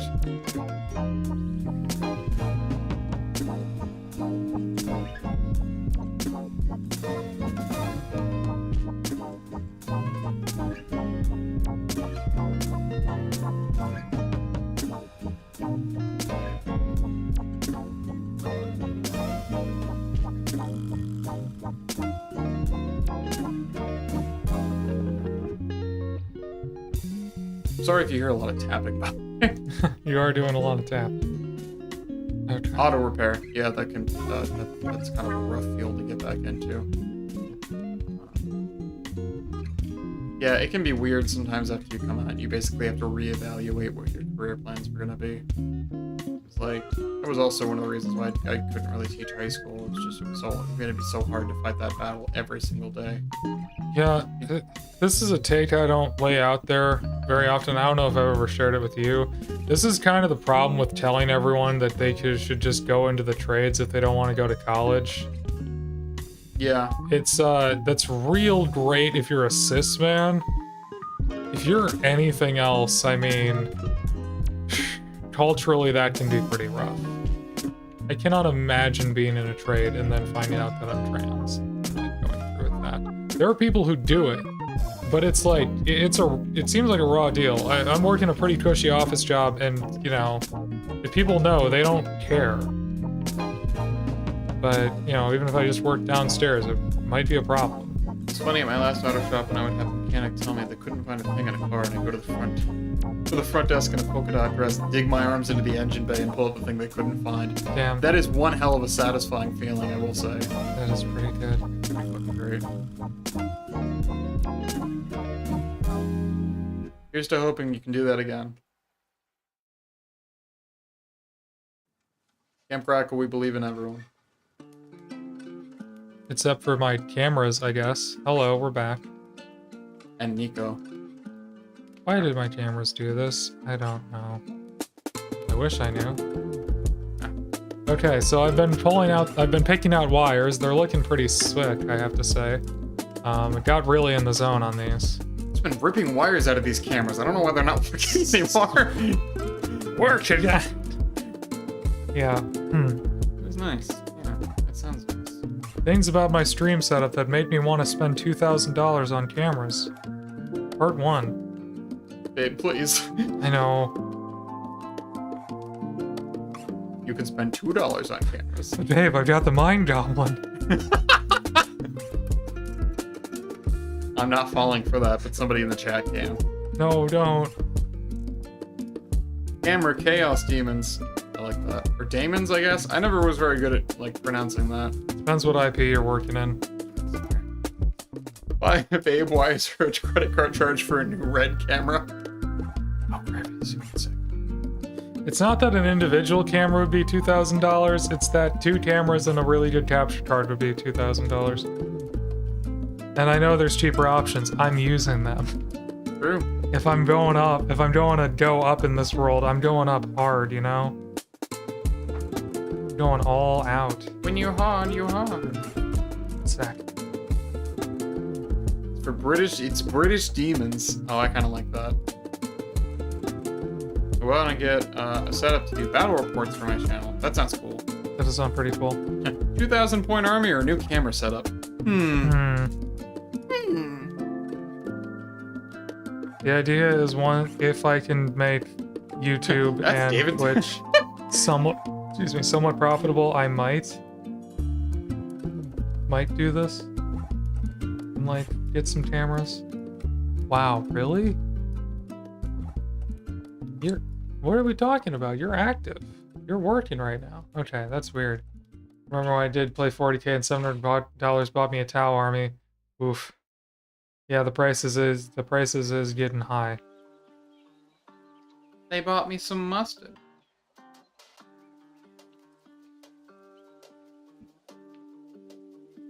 Okay, let's go for some green wires now. Blue's looking pretty cool. Bought me a tower. I'm gonna have luck. Do they have overheating issues? Well, tower.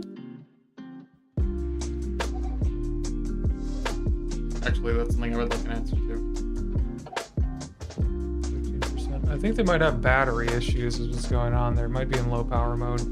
So this one didn't properly charge overnight, so it's a little angy and low battery. I got out in 6th edition, worst tournament experience of my entire life. I feel that. Sometimes you have an experience so bad, it kind of puts you off of a hobby for a real long time. True.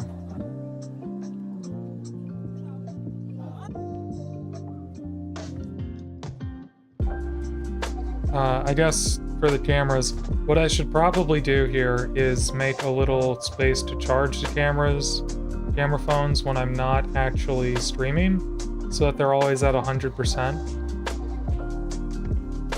Because every once in a while, they just don't charge off the computer for whatever reason, or I use too much, and yeah, I end up in this situation. Always at 100%. Crackle always gives us 110%. Nice. So it should take me to the end of my normal stream time, but maybe not much past that. Damn, the after hours Crackle stream's gonna suffer. Yeah. There's sultry music, and not much else is different.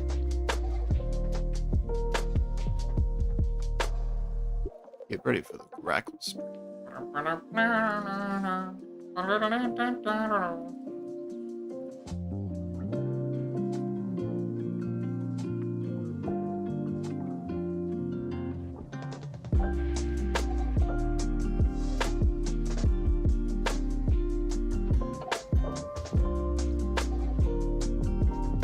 Played Tau 5th and 6th.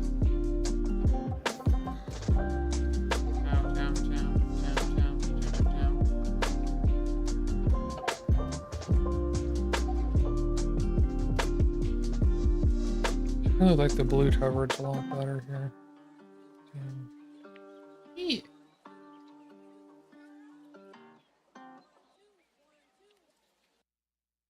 Crackle After Dark. Yeah. I would love to do a Crackle After Dark as a bit, but it's literally just us sitting in the dark. I mean, I could turn all these lights off and we could see what we get, but that's gonna be a lot of work. Yeah. It's like 5 different buttons I have to go find. Round 1.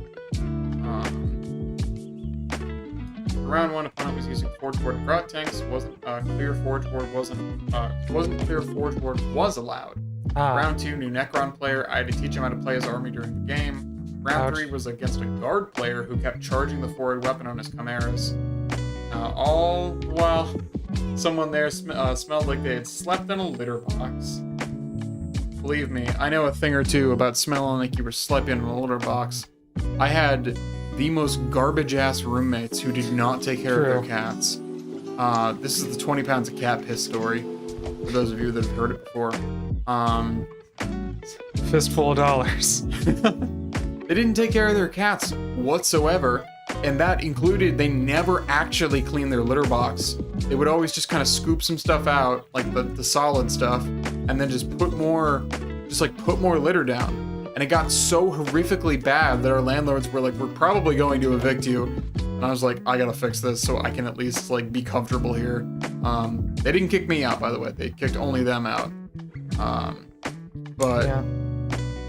God, I picked up those bins and I brought them downstairs, and there was like 3 inches of litter mud just on the bottom of these bins, and it was like 20 pounds each. Just 20 pounds of cat piss. 20 pounds of cat piss, the same as girl's story. My partner just picked up the Tau Combat Patrol and a kill team with Vespids. Ooh, okay. Vespids. Third player, the Chimera would have Heavy Bolt or Flamer depending on what he needed. Oh, that's fucked. So he was just straight up cheating. Cool. It's rude. Love it. Oh, poor cats. Yeah, poor cats is right. They didn't really take care of those cats, and it broke my heart. And I couldn't really do much about it. So, but I hope those cats are doing better now.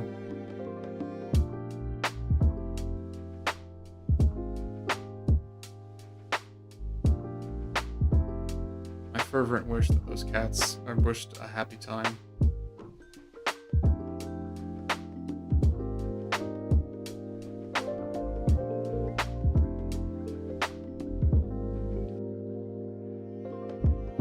Alright, we're doing cool colors for wires. Purple, blue, and green. Ooh. Which looks pretty nice, honestly. It's the cool wireframe crackle.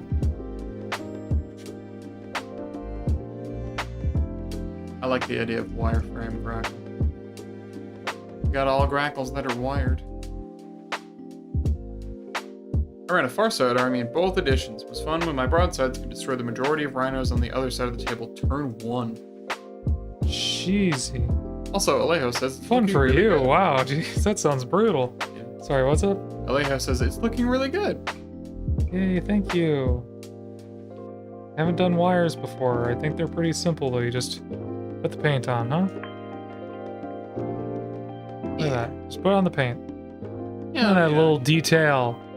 Am I getting too into the details? Yes. Do I care? I should. What color should I make the conduit, though? I got all these conduits.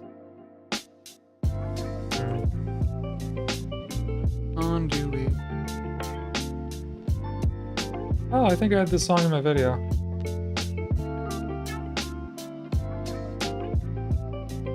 You got good songs. I do. Yeah, music's all from Chill Hop. I really like their stuff. We got Grackle on the track.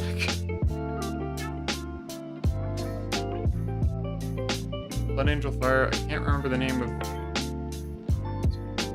Blood Angel Flyer, I can't remember their name with the special dreadnought. It's so fun to shoot out of the sky the first turn. Yeah, first turn shooting is not a thing that good opponents should even allow in most cases, so that's pretty wild. Just don't take that as your metric of a good game. That's not always going to happen. But that is fun. I don't really play shooty armies. I play melee. I play a lot of orc. Fuck. Currently, my strategy with orcs is try to bait my opponent into shooting my grots a lot in their early turns, because they're so trigger happy for something to shoot. They waste all their bullets on my useless grots, and then I can charge in with my actual power. So far, kind of an effective idea, actually.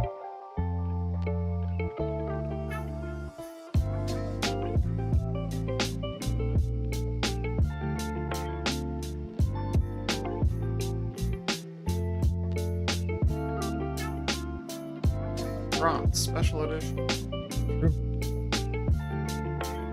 Now coming to video, DVD. Railguns go. Now isn't as easy from what I've seen. Yeah. I wouldn't know. I don't care. I just love someone who does. I mean, I never played during 7th edition. I was just getting interested in the game when 9th launched. So I don't really know that much. And how did it make you feel? I don't know.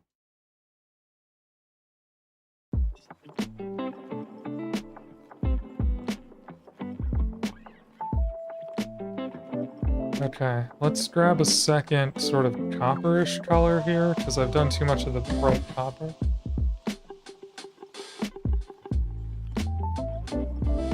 We're going wild on the details. Oh man, this is looking good though. Railguns, fusion cannons, and Farsight taking out guys in close combat with the minimum number of fire warriors is devilish and reserved to capture. Ooh, it looks really good. Yeah, right? Heck yeah, I like all the little details. Little details are what sells it. Alright. Railguns, fusion cannons, Farsight. Looks amazing, thank you. Yeah, I'm spending multiple hours on one piece of terrain and it's worth it so far. The whole deal is the terrain. Yeah. Well, this is gonna end up in a lot of my photos, so I figure it's worth it to make it look nice. Yeah, if it's something you're gonna be looking at for a while, yeah, it makes a lot of sense. Plus, it's practice. The diorama. Practice makes crackle. I'm not going to do a ton of practice because the point of the diorama is to push my current skill set, but I'm also not going to do things for the first time on a piece like that. So if there's something new I want to try, like painting terrain, I am giving myself little projects to test things on.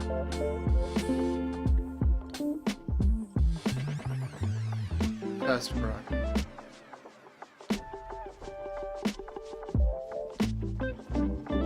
This whole time I just wanted to test crackle.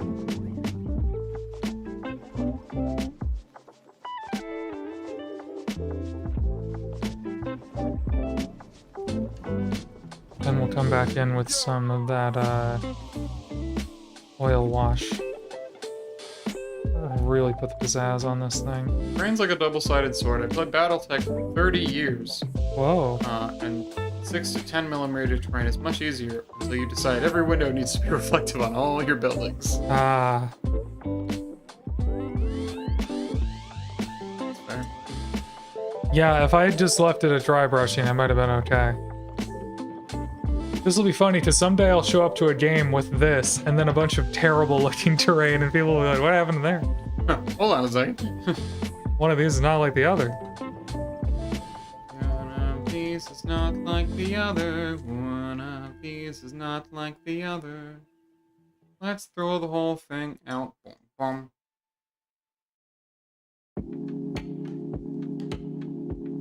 Hit by a bunch of Legion's Imperials terrain when it first came out back then because it was so cheap. That's cool. What did that look like? Legion's Imperialis is like the game for the big walkers and titans, right? But smaller scale? I don't recall. Is that like that was their successor game for Epic? Is that it? Oh. Yeah. Epic crackle moment.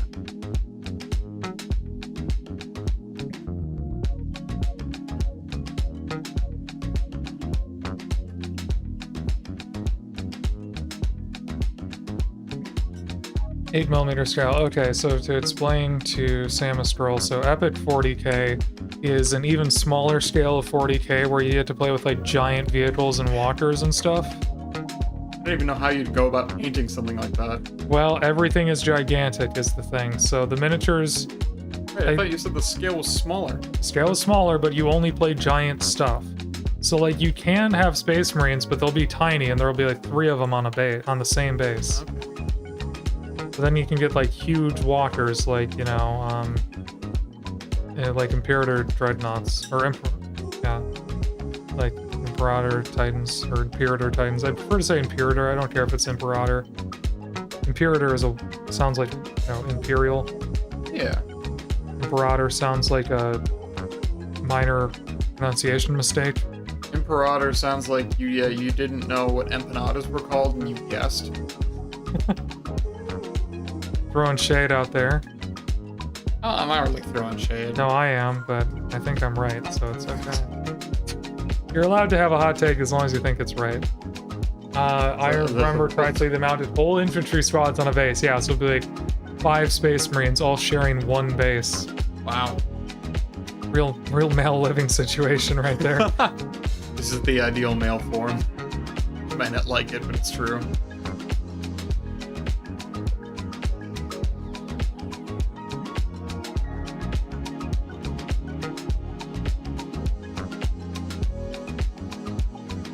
Oops, more wires.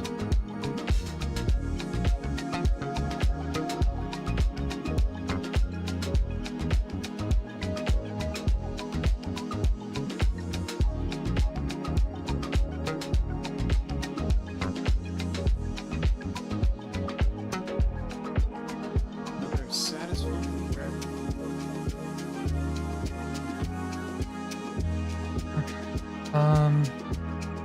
Still a bit lost on what to do with that conduit.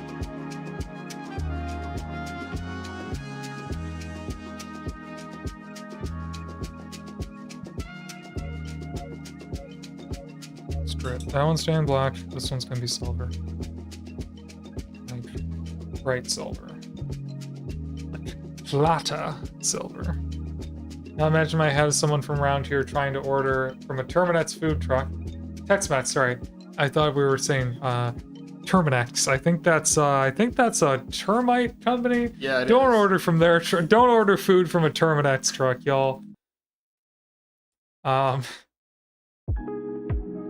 That's truck. I'd like one of them Imperators. I'd like one of them Imperators. Yeah, that'd be pretty good. One of those Imperator Titius. It's like that old Game Grumps bit about shiitake mushrooms. You Hit got me any with of the shit takers here? The little ones, the shit takers.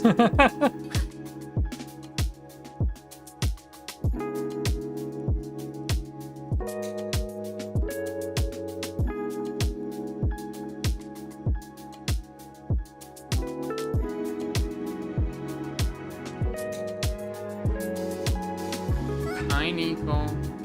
He's licking.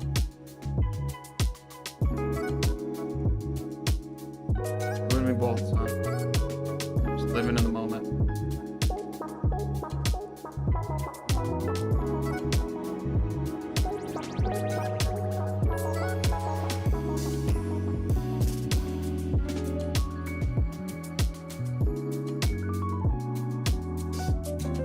Okay, yeah, that's the stuff right there.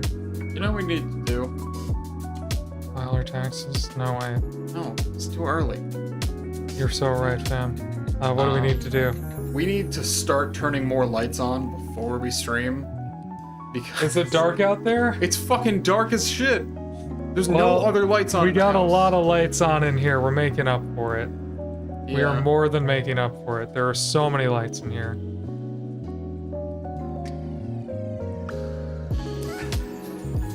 How many lights do I have? I have 5. I have 5 lights just for this setup. And you have 3. Nico is getting fed. It's 9 o'clock. 9 already. Oh, there's an ad break happening. Pretty Dang. soon it'll be dark by 4:30. I don't want Thanks, to think about friend. it, but you're right. And that's when the viewers are gonna shoot up and we're gonna be rich, baby. We're gonna be rich. We're gonna be able to eat king crab and salmon every night. I don't even like crab. I don't even like kings. Yeah, this whole monarchy just isn't really working out for me.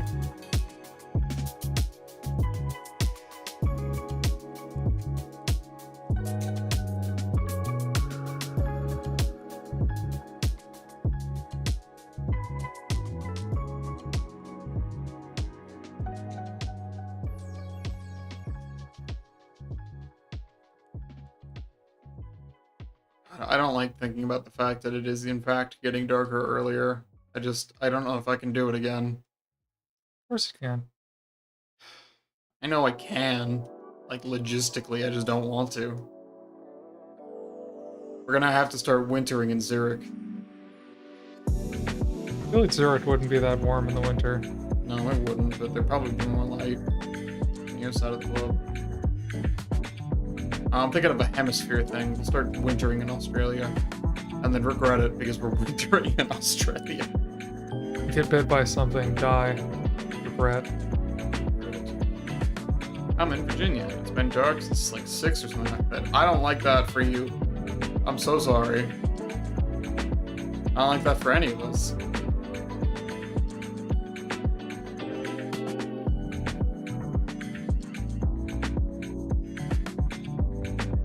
The cons I go to tend to be fuzzier. Curious. What do you mean by this? Let's see here.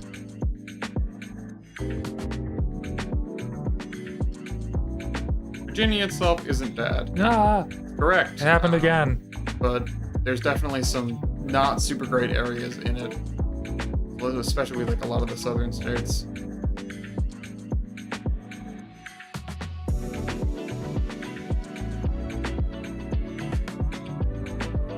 I live in a southern state.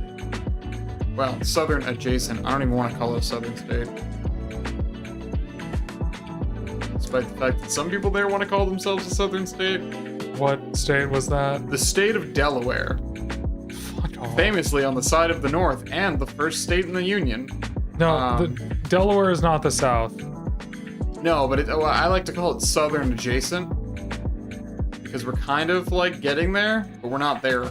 Like we're not really in the South. But you can start to see some like food chains and regional like food stuff that's I guess that's fair. That's mostly, I guess, why I call it southern adjacent, because it just, that makes sense to me.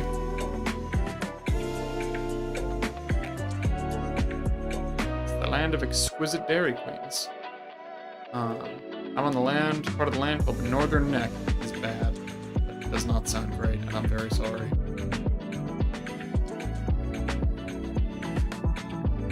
Yeah. I hope that you are able to move out of there in a timely manner. What the heck was I gonna say? Oh yeah, speaking of Virginia, It's for lovers.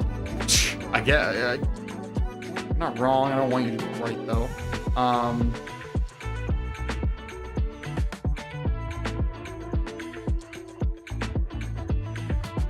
speaking of Virginia, I would never say this under normal circumstances, but next year I hope to visit. Because that's where the studio is for the GDQ, like, women's speedrunning events. That's where the WGDQ competes at. Sorry. True. Well, it's like the Fatales events, so like Flame Fatales and Frost Fatales. They have a cool studio there. That would be cool. Most of the younger population left after World War II. That's a long time ago, okay. And now the largest industry here is elder care because it's mostly retirees. Huh. Did not know that. I didn't know a town could have that as its largest industry. It's also strange considering the people who survived World War II, or most of them would already have been passed. Or have been the ones to move away, so they left, and then new old people just continue to flock in. I guess because of all the elder care. Well, you know, it's probably their self-perpetuating kids, you know? cycle, yeah. People that couldn't make it out, pretty much. Old people keep moving out here. Ah, I see. Tell them to stop.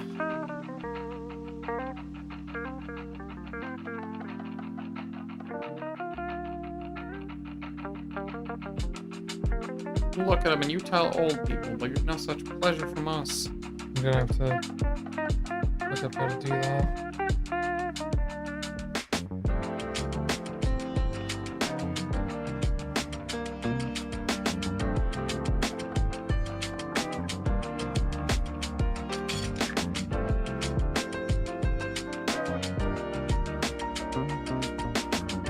You ever think about Jabba the Hutt? It's my Roman Empire, baby. Probably Vietnam too, and all the politicians. Yeah, that makes a lot of sense. Yeah. Speaking of Jabba the Hutt, by the way, so you know how they're making that Mandalorian and Grogu movie? They're making the Hutt movie too?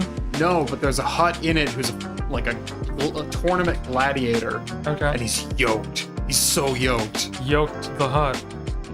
He's actually a character that's been in the Star Wars comics for a while. He like collects Jedi artifacts, and he's also totally ripped.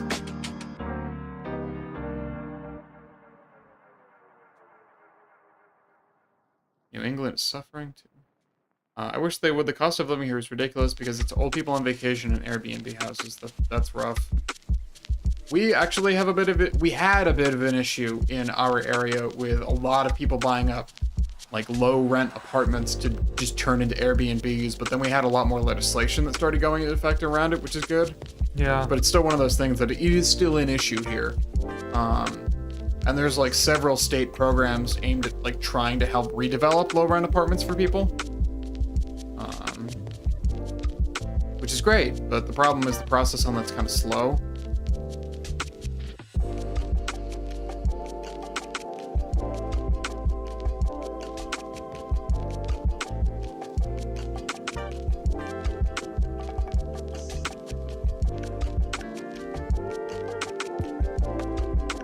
The restaurant still has a separate... Oh, no, that's not good. A separate entrance for certain people with signs to over it. Ooh. They can place that certain type of demographic. It does. That's pretty horrendous. That's messed up, though. Like, I knew places like that still existed in the United States, but unless you're living there, you don't really know where they are.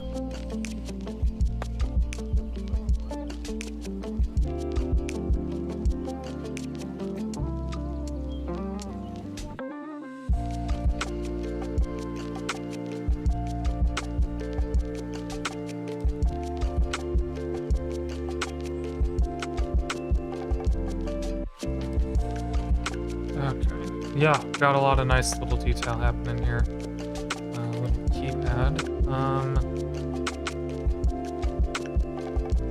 Oh, I have a million little paints out on my desk again. It's just how it be. Like that old book, A Million Little Pieces. Yeah. That book fooled Oprah. Did it? What was it about? Well, you know, the guy who wrote it was like, oh, this is an autobiography of my real life and overcoming drug addiction and like getting back my kids. And it was like fake. Oh. And she promoted it on her book club and she's like, I'm sorry, America, I've been tricked. Like.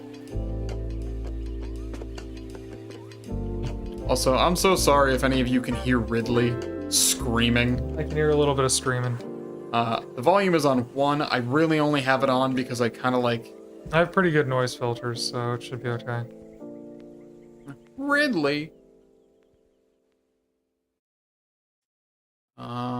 Yeah, the Civil Rights Act might be enforced, but, you know, only abide by it because we have to.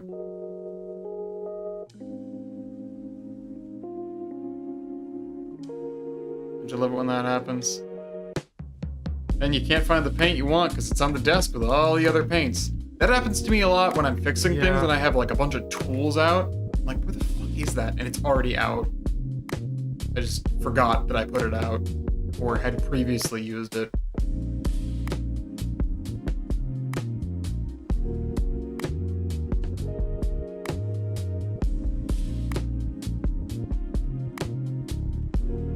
Gently used crackle. Okay, so this is sort of the AdMac logo. Adaptus Mechanicus. We can do something like that.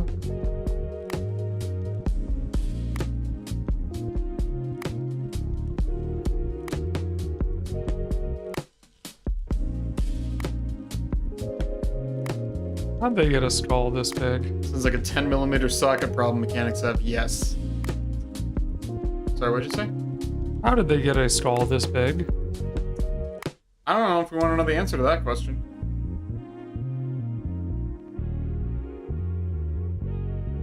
Got big skulls. Whose skull is this? They got large cranium. The cranium brain dranium. Someone of the actual... Nah. I'm part about being a teacher is getting EP around 9 p.m. I also get EP around 9 p.m. I'm just full of determination to finish this. I am a teacher, but instead of getting EP around 9 p.m., I stay up until 2, so I don't have to be alone with my thoughts. Oh. Ouch. It's okay. Doesn't It's sound, mostly a joke. doesn't sound very okay. Well, yeah. You know, I guess. Actually, no, I mostly stay up that late because, no, one, I have a hard time falling asleep earlier, but also because Nico and I have what we like to call mommy and me time. He comes over when whatever I'm doing when Grackle goes to bed, and he just lays on my chest and we hang out together. And he's very sweet, and he cradles right up into me like he's a little baby. That's pretty cool. He's pretty. I like to think so.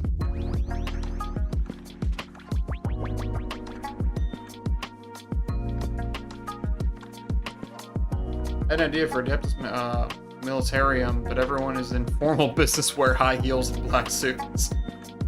Okay. I like this idea. Continue. I mean, Imperial agents, perhaps. That's an aesthetic I can really get behind. I wish I had a more formal, like, business aesthetic, just because I really like the look of it, but it's one of those things where, like, I'm also sleepy, and I like comfort, so those two things are kind of, like, bumping up against each other a lot.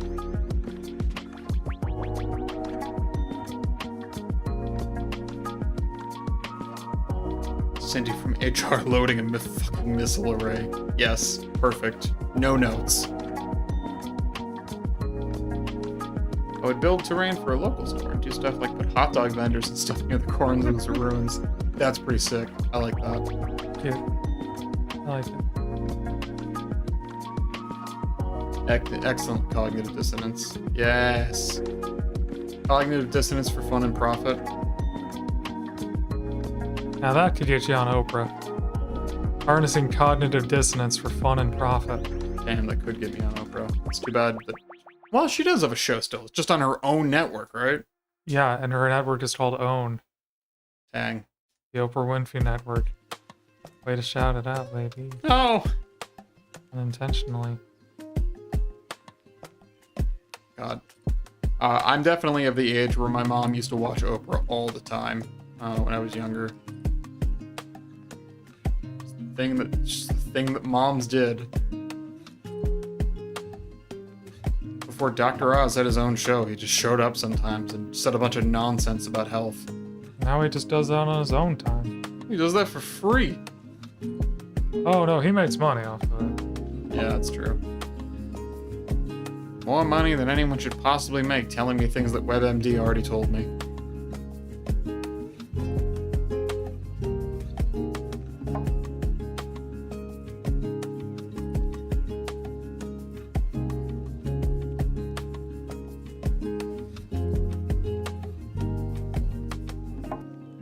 But yeah, I still try to do stuff like that on a smaller scale for my own stuff. Where he tries to run for an office. Are we talking about, Dr. Oz still? If so, that's not a world I want to live in. I want to live in President Oz. Which actually sounds like a lost, like, Wizard of Oz book. President Oz. He comes back and uses his new political skills to become elected. Listen, my favorite thing about the Wizard of Oz is that at one point, it just becomes trans. Oh? I'm not sure if you know this, but there... Get out of here, boy. There literally is a book called Ozma of Oz, where the wizard finds out that she was originally born a girl, and, like, her evil aunt turned her into a boy. So then she fucking does magic to do gender-affirming shit, and then just becomes a woman, and then that's the whole... It's like the whole plot. I gotta tell you, that's pretty terrific. Yeah, right? An interesting story. You think they'll cover that in the Wicked movie? You know, they probably won't. Probably won't have time. Yes, I don't think it'll be a high.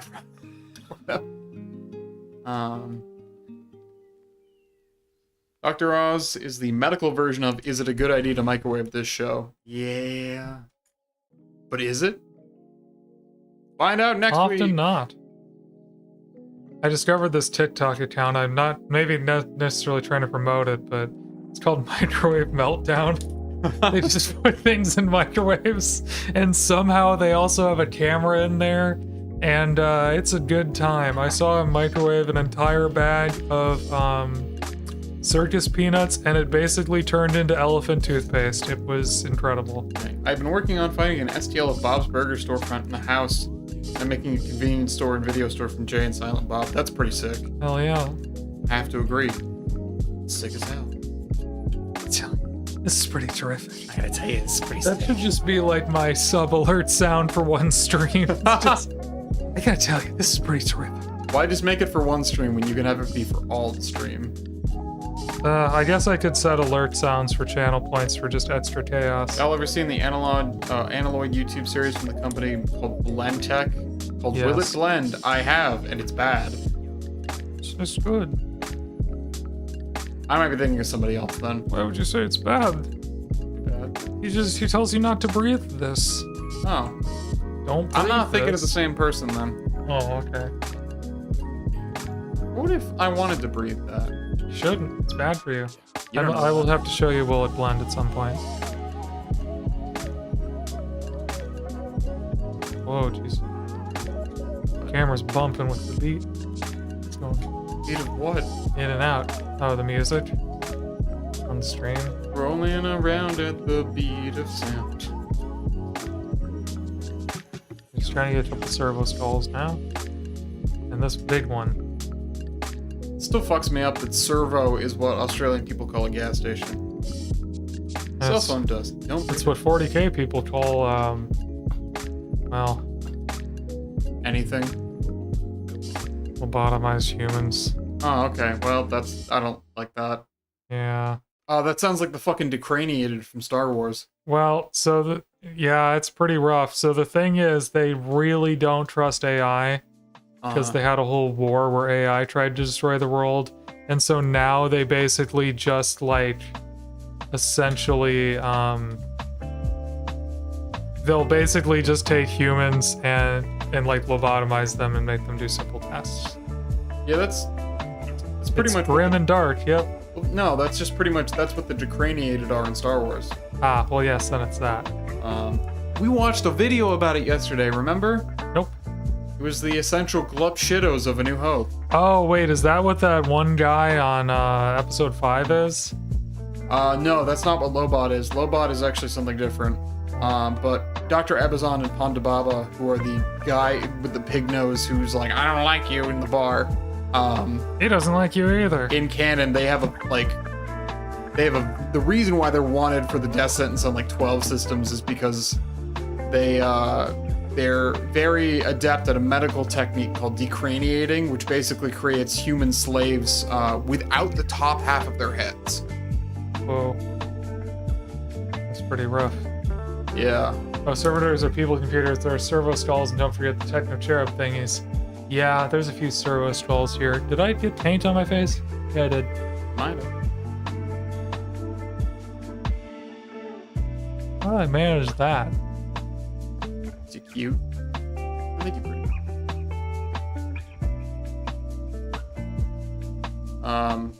But to answer your That question, one's stuck. Anyway. Lobot from episode 5, who's the guy you're thinking of. Yeah. So the thing with him is that the Empire experimented with a lot of really fucked up shit for like human workers, and what they did was they basically created an entire process that could increase worker productivity, but it would pretty much cause brain death. And it's with these like cybernetic enhancements that allowed them to process data much faster. And that's what happened to Lobot, is that he got stuck in an Imperial data center and then like had one of those things strapped onto his head. And the thing about it is that if you're mentally strong enough, you can actually fight the implants, but in order to access like the full extent of his like tech powers and save him and Lando Calrissian, he willingly gave up his personality to help his friends. Oh. And now he's just a cool guy with a prosthetic thing on his head. Put some respect on his name.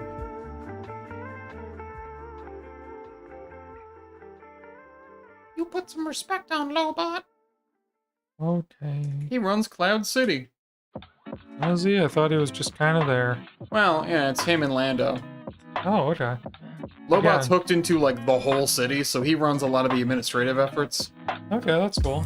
But every time I think about Cloud City, I just think about that Key and Peele sketch, where it's like that the new guy on like the floor meeting Lando Calrissian in Star Wars, and he's like, "That's Lando Calrissian. He runs Cloud City."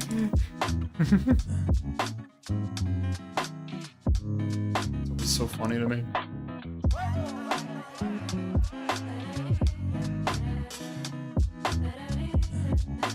That's also where we get Keegan-Michael Key doing his best.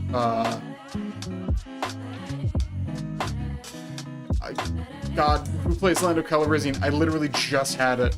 Billy D. Williams impression. And he's like, outrageous. Speaking of outrageous, y'all, this is one of the coolest things I think I've ever painted. Hell yeah, it is. I especially like this. Is just slopped on, but it looks really good. Like this little red thing down here.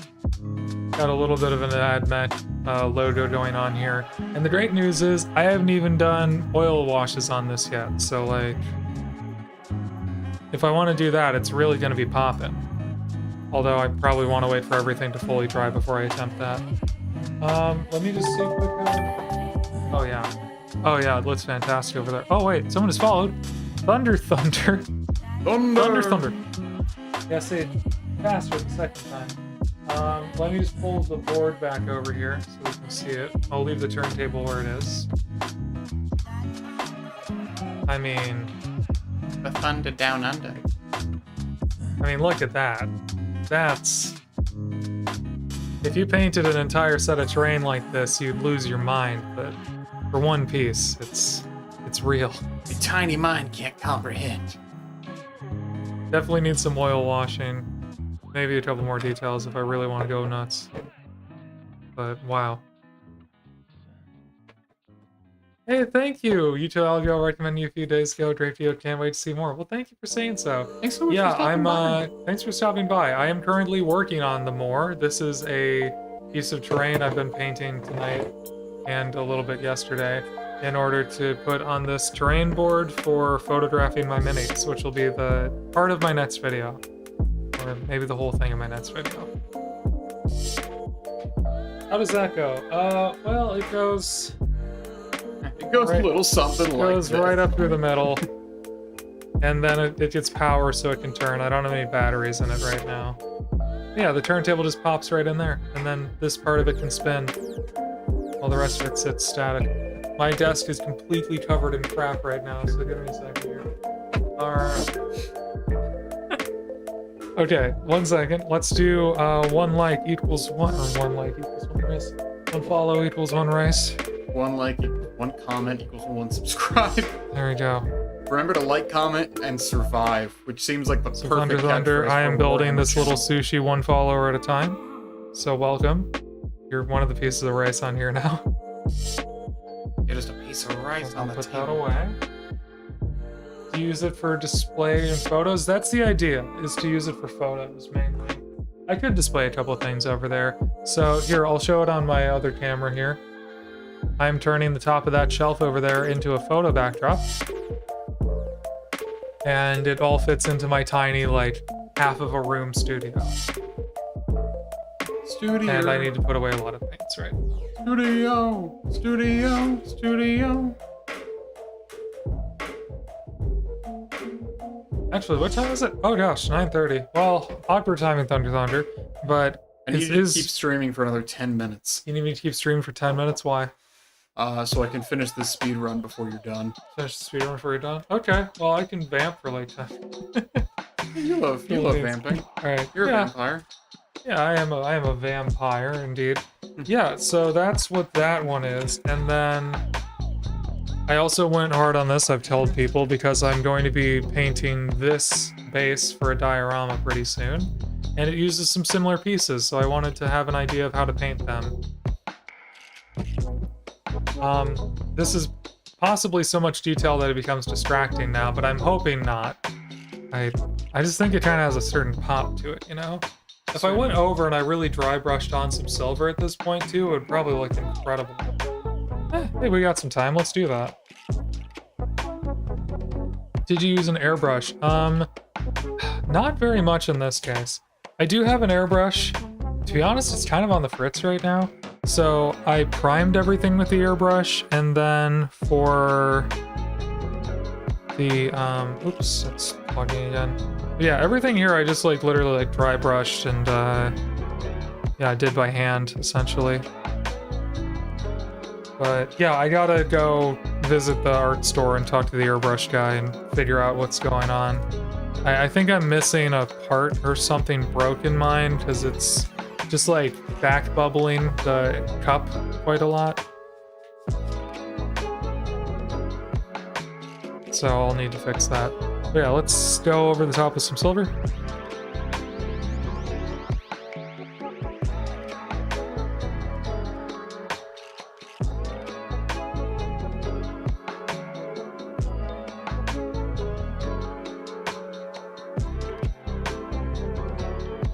Individual piece that wall detail can be distracting. Everything on the table's on the same level, it sort of blends in. It's kind of weird. That's true, yeah. Well, hopefully everything else on the table will be this sort of level. Everything's on the table.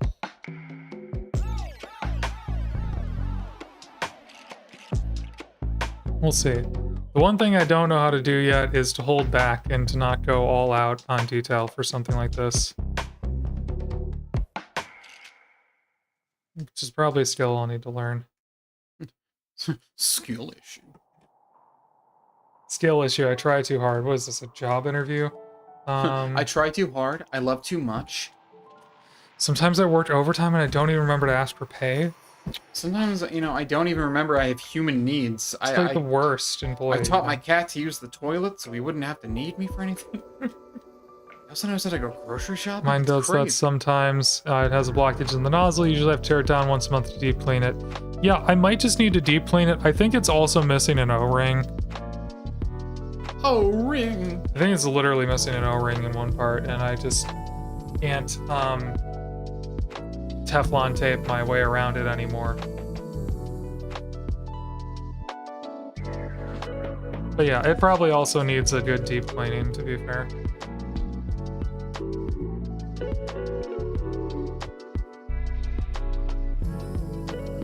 O-ring, you never let us down. If you get an airbrush, they seem useful. Yeah, they're useful for more than just this too. We actually use it for a lot of other things. True, yeah. I don't airbrush very much on stream. One, because it makes the computers freak out because we don't have very good power in this room. It's true. Two is because it doesn't look very good on stream and I think it's kind of boring to watch, so I try to do it off stream.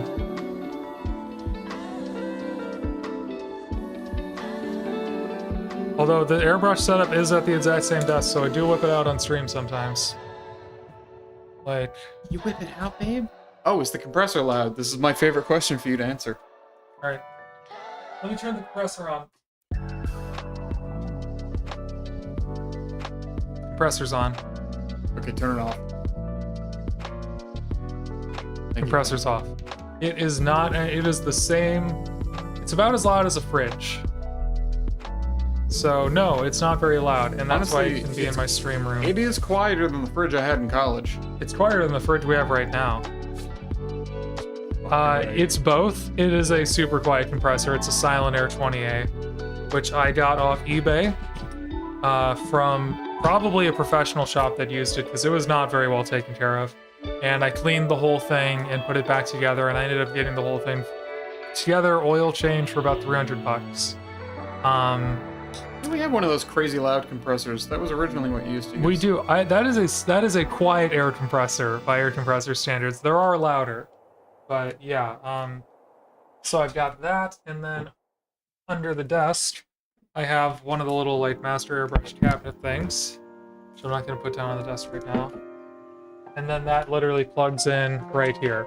So I can convert this over for airbrush like pretty quickly. It's all in the same place. My desktop is sitting on the airbrush compressor. It's true. Oh, thank you, Johnny B 1983. Ooh, good rhyme, good rhyme. Thank you for the follow. Oh, I gotta do a rice for the follow. Thank you. Yeah, the painting's looking crisp. I appreciate that. Yeah, I feel like it's looking real nice. Nice and clean. I'm in my clean process era. I used to be really into oils and making things sloppy and grimdark for a couple months. To be honest, it was only a few months, and now I'm like, ooh, you know what I really like? Super clean paint jobs. I want this to be the cleanest paint job in the city. And I don't know why I'm so into it right now, but I am. I think it's just looks good. Alright, there you go. Thank you for following. Now you're part of the follower section. It's getting pretty mighty. We've got 163 today, damn.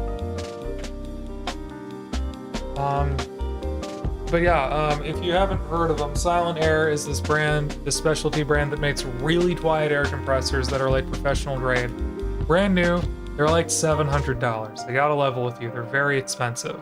In our last apartment, there was no way for me to have an airbrush without one of these. What I was doing is I had one of those like $250 ultra quiet like hardware store compressors, and I would put it on my bed to silence it so that it wouldn't shake the floor, and then bring the hose over to the other room and then airbrush, and it made me never want to airbrush.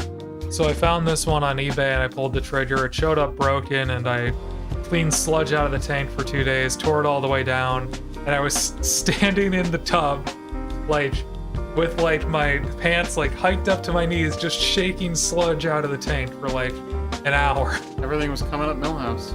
It was gross as hell, but it works now. I blame me and Gunflower for all these clean lines on me nowadays. When I started painting, you had to paint uphill both ways to wash with mud from outside. Damn. I don't know, clean lines are nice. What was it saying about this thing though? Oh, yeah, but yeah, now I have an airbrush compressor thing that actually works, and I just need to get whatever's wrong with this airbrush cleaned up. I think I'm missing an O-ring that's supposed to go here. I bought this used and it didn't come with it, and so it leaks air right there. So I'm gonna have to go to the store and get one of those. They'll be fine though. What the hell was I saying about rice for follow, clean process, airbrushes, compressors? Oh, that was the thing. So I don't think they ever changed the oil on this compressor. And they had a lot, I don't think that they ever drained the, should be one right there. Yeah, there should be. I've realized the issue and I've been trying to homebrew my way around it. But yeah, I'll just go down to the art store where I bought it and get one.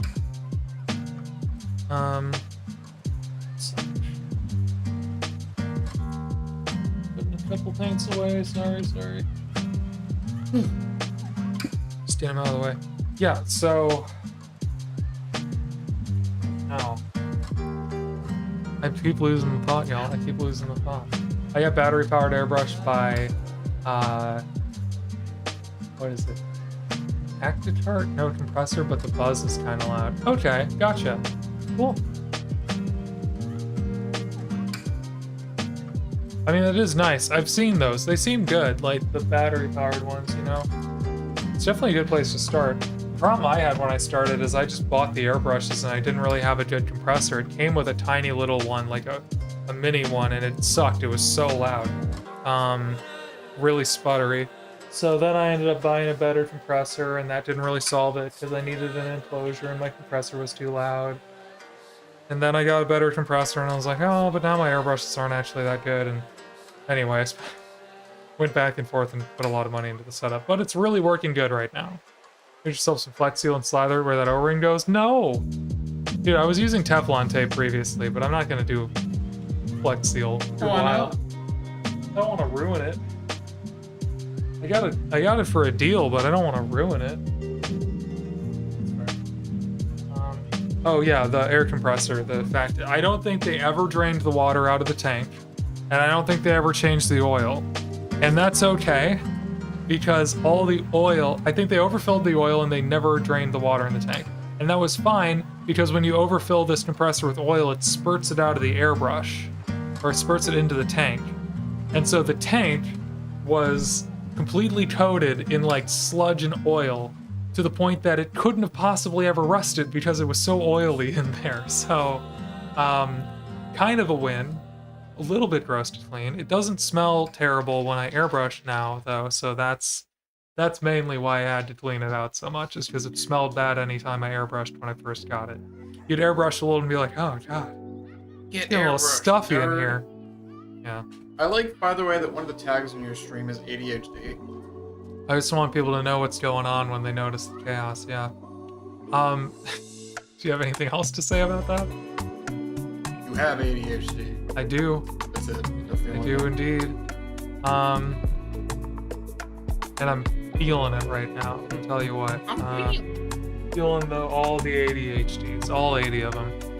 So, that might just be a pimple. That might not actually be paint. ADHD havers rise up, absolutely. This is the hobby for it, eh? Yeah.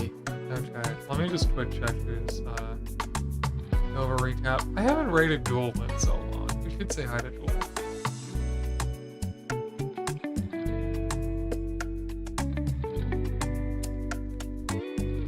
We should say hi to Ghoul. Yeah, let's do that with the raid. I just finished my first...